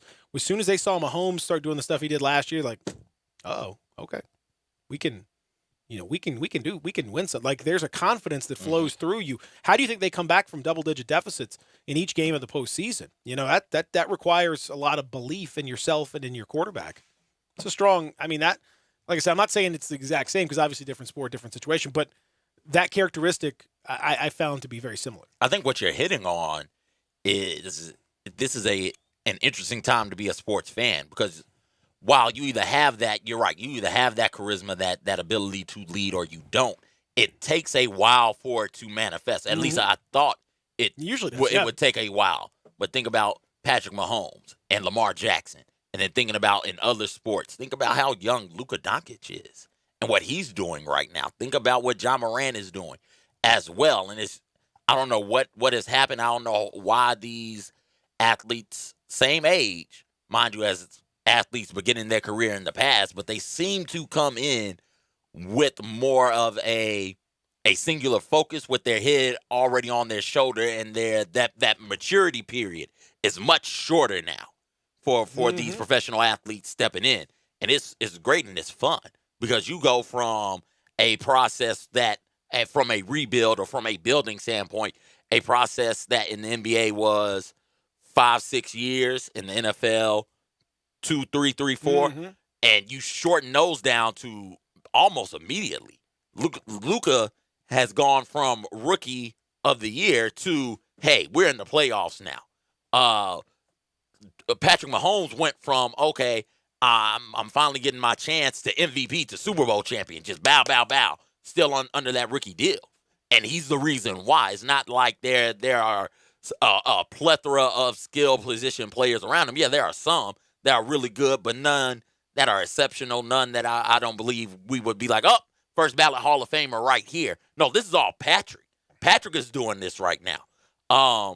And so that is strange, and that is something that, by strange, I don't mean it's anything bad, but it's something I can't recall seeing it's very from young people. Yeah. It is unusual. But it is. I don't know if why guys are feeling more confident in doing that. I don't know. I don't know if there's any kind of a through line between the two of them, but it is telling that these veterans all kind of, to a man, are saying like, wow, this. I mean, he's now 5-0. He had 5 double-digit comebacks this year. 3 of them in the postseason. That's the most in NFL history in both counts. He's 24. I mean, again, you don't have 5-0 when his team goes down double digits. Like, that's the kind of stuff that we put, Joe Montana up on a pedestal for. And it's becoming just kind of another day at the office for Mahomes. Now, I think some of that is because, with scoring has gone up a little bit, so the double-digit leads aren't quite what they used to be, but that's still a remarkable achievement. And I saw somewhere, and I'm going to try and find the exact number, but I do believe Hall of Famer Kurt Warner was 2 in 40 double digits when he goes down by double digits. And that's Kurt Warner. That's somebody who most of us are saying, he's definitely a Hall of Famer. He is Hall of Famer. That was what he was able to do when his team went down double digits. We just don't make them like this. This is the start of something really special, I think. It is. It's something. It really is. It's something. So kudos to him. We'll come back and talk about a special day for the Grizzlies over the weekend, one Grizzly in particular, and I'll talk a little bit about tonight as well as we continue Sports 56 Mornings. Peter, it's CJ with you on a really nice Monday morning. Real Sports Talk, Sports 56, 96.1, 87.7. Want to get your voice heard? Hit us up on the First Bank phone line or First Bank text line. At Jason's Deli, you can stuff yourself full of great deli food that's healthy, fresh, and best of all, it's not expensive. Jason's Deli is all about choice. Whether you're looking for a gluten-free menu, vegetarian sandwiches, healthy kids' meals, or if you'd like to invent your sandwich via the build-your-own selections, Jason's Deli has you covered. And they only use fresh, wholesome ingredients. Choose from the club and specialty sandwiches, paninis, wraps, soups, salads, pastas, and much more. I love the cleanliness in the restaurant, the hospitality, and of course the cost. They have a huge salad bar and great soups, including Southwest chicken chili, fire roasted tortilla, organic vegetable, tomato basil, and many, many more. And if you're planning an event, their catering department is fantastic and can handle any size party. Go check out Jason's Deli's 4 locations. On Ridgeway in the Park Place Center, that's my favorite, on Germantown Parkway in Cordova, at Poplar and Highland, and on Goodman Road in Olive Branch.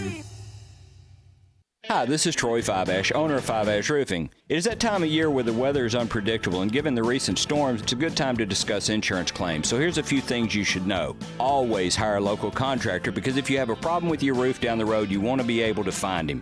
Never allow anyone to pressure you into signing a contingency contract. They're used as sales tools, making you feel committed, and the truth is, those contracts are not worth the paper they're written on. Be careful of door-knocking salesmen. Some are reputable, but many are not. They canvass the neighborhood and tell everyone to file a claim, working the percentages and not caring if you file a claim even when they know the likelihood of it being approved is low. Some will even damage your roof hoping to convince the adjuster it's storm damage. That's fraud, and contractors have gone to jail for that. So do your research and know who you're hiring. Five-Ash Roofing, the official roof of the University of Memphis Athletic Department. Fair, honest, and ethical. 367-0050 or memphisroofer.com. Five-Ash Roofing, it's what we do.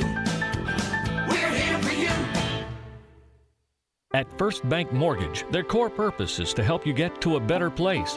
That better place may be a lower monthly payment, that vacation you thought was impossible, or getting into a home with a fenced backyard where your kids can play. To get into your better place, First Bank Mortgage makes decisions right here at home. Dedicated to helping you get to your better place, First Bank Mortgage. Call Daniel Mooney at 901-462-0145 today. NMLS 741022. Equal Housing Lender. I'm a big fan of Town Village, and there is always something to do year-round. Nestled in the heart of East Memphis, located corner of Park and Cherry, is a beautiful residential neighborhood. Looking for a great place to retire, but you still have a very active lifestyle? Then visit Town Village. Only requirements that you're 55 plus. Prices per month starting at $2,300. The Gourmet Chef welcomes you to visit our restaurant and bistro. Package includes 3 complimentary meals per day, maid service, free local transportation, daily check-in, monthly coffee club, themed dinner parties, lots of fun. Visit us and call Daniel or Bo at Town Village Audubon Park at 901-374-7342. There's no place like home. Town Village Audubon Park.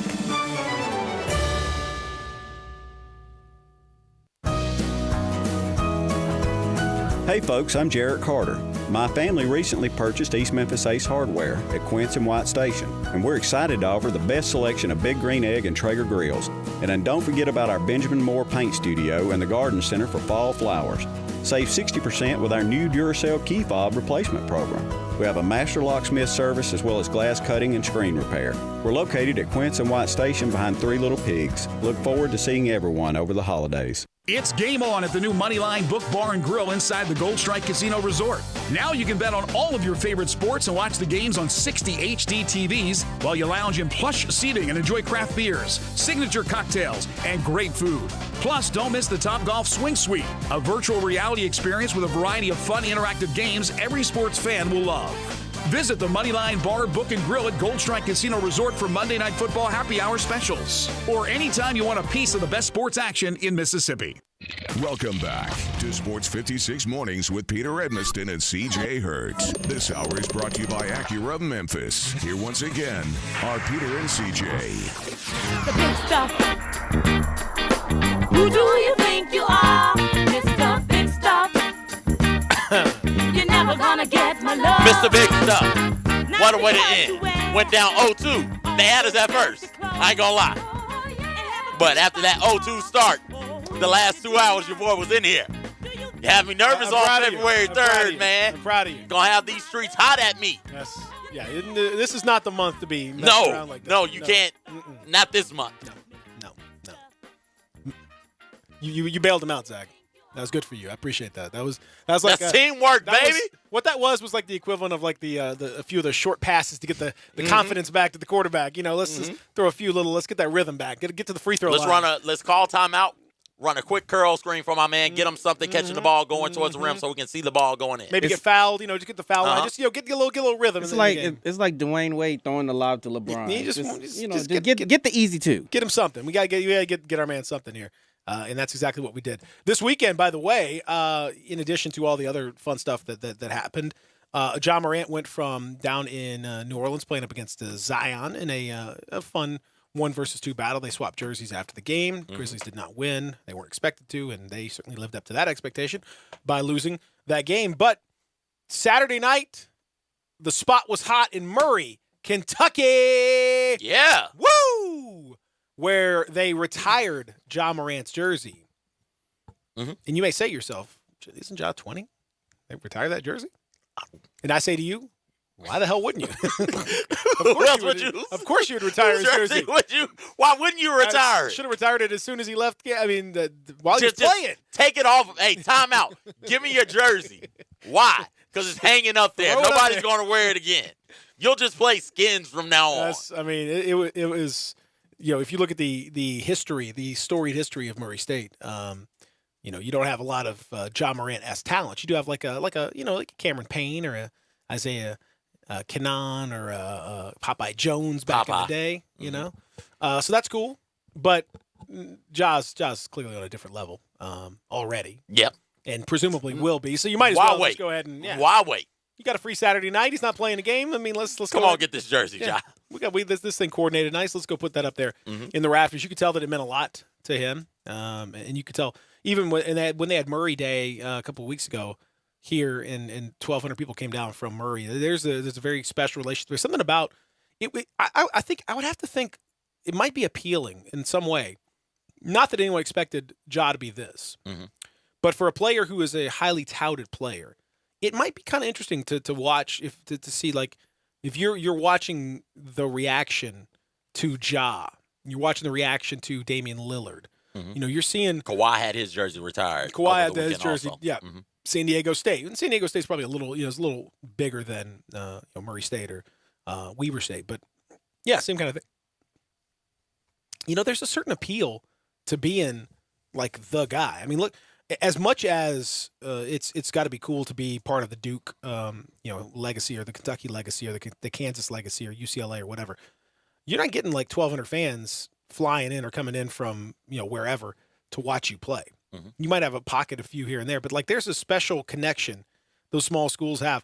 I kind of think it's that's got to be kind of appealing. Like that's kind of fun, like to say. And clearly, you're seeing now as you go to the league, if you're good enough. I mean, like you're gonna Obi Toppin, Dayton's gonna be a top. He's gonna be a lottery pick. I mean, if you're good enough, it doesn't matter where you're from. We've seen plenty of dudes from Gonzaga. I mean, again. They're obviously a power, but it's a small school. But Gonzaga, Dayton's, Butlers, wherever, like you're seeing dudes out there. I don't know. I think you could sell me on the idea of like being a legend at a small school. That's kind of fun. You can once the bigger schools pass, you can sell me on that. Like that's, I think that is there is something special about going to one of these blue blood programs. It is special to be wanted by them as well. But if you only got so many roster spots you can fill, you only got so many scholarships that you can offer. Why go and sit for a year or two behind somebody when you can go and play? That's the big thing. That's a big deal for me and would be for me. If I was good enough to play at the next level, I would want to go someplace where I could play. And with the love being shown by your San Diego State fans and your Murray States and your Weber States, like the love that is being shown there, it's like, hey, I can go here and still have fun. Sure, we are a smaller program, but the fans there are real passionate. They're going to love me forever. I can come out of there and be a legit legend and then take my shot at the NBA without having to sit around and wait my turn. It was cool. It was really cool to see. It was cool to see how that crowd, that city, maybe not city, town, embraced Ja. What? It's not. It's definitely not a city. But I'm just saying. Peter Edmiston, ladies and gentlemen. What? Nothing. Look at the definition. It's that by definition that is a town and not a city. They embraced him. Mm-hmm. I'm saying good things about Murray, just for the record. I got family not far from there. I'm cool with it. Not dogging it out. We trying to start stuff. I'm not starting anything, man. Yeah, you are. What's coming up next? So coming up on Middays. There are no guests today. Oh, they're keeping it open for the people. Yeah, so I love it. Eli will talk about his travels. Yes, he's back. I saw Eli back in the house already. Yes. My man is busy. He's here? He's here. Bless his heart. Guy is a trooper, man. He's and they will also have good, bad, and the ugly. Fantastic. There's plenty of all three to discuss. We got to get out of here. Okay. Great day. Great day. Great start. We're going to have our hopefully a month-long collab with Stacks and the continued education of CJ. It'll be wonderful. Fantastic. I love it. Right here as we roll on. Everybody have yourself a great Monday. We'll talk to you in the morning.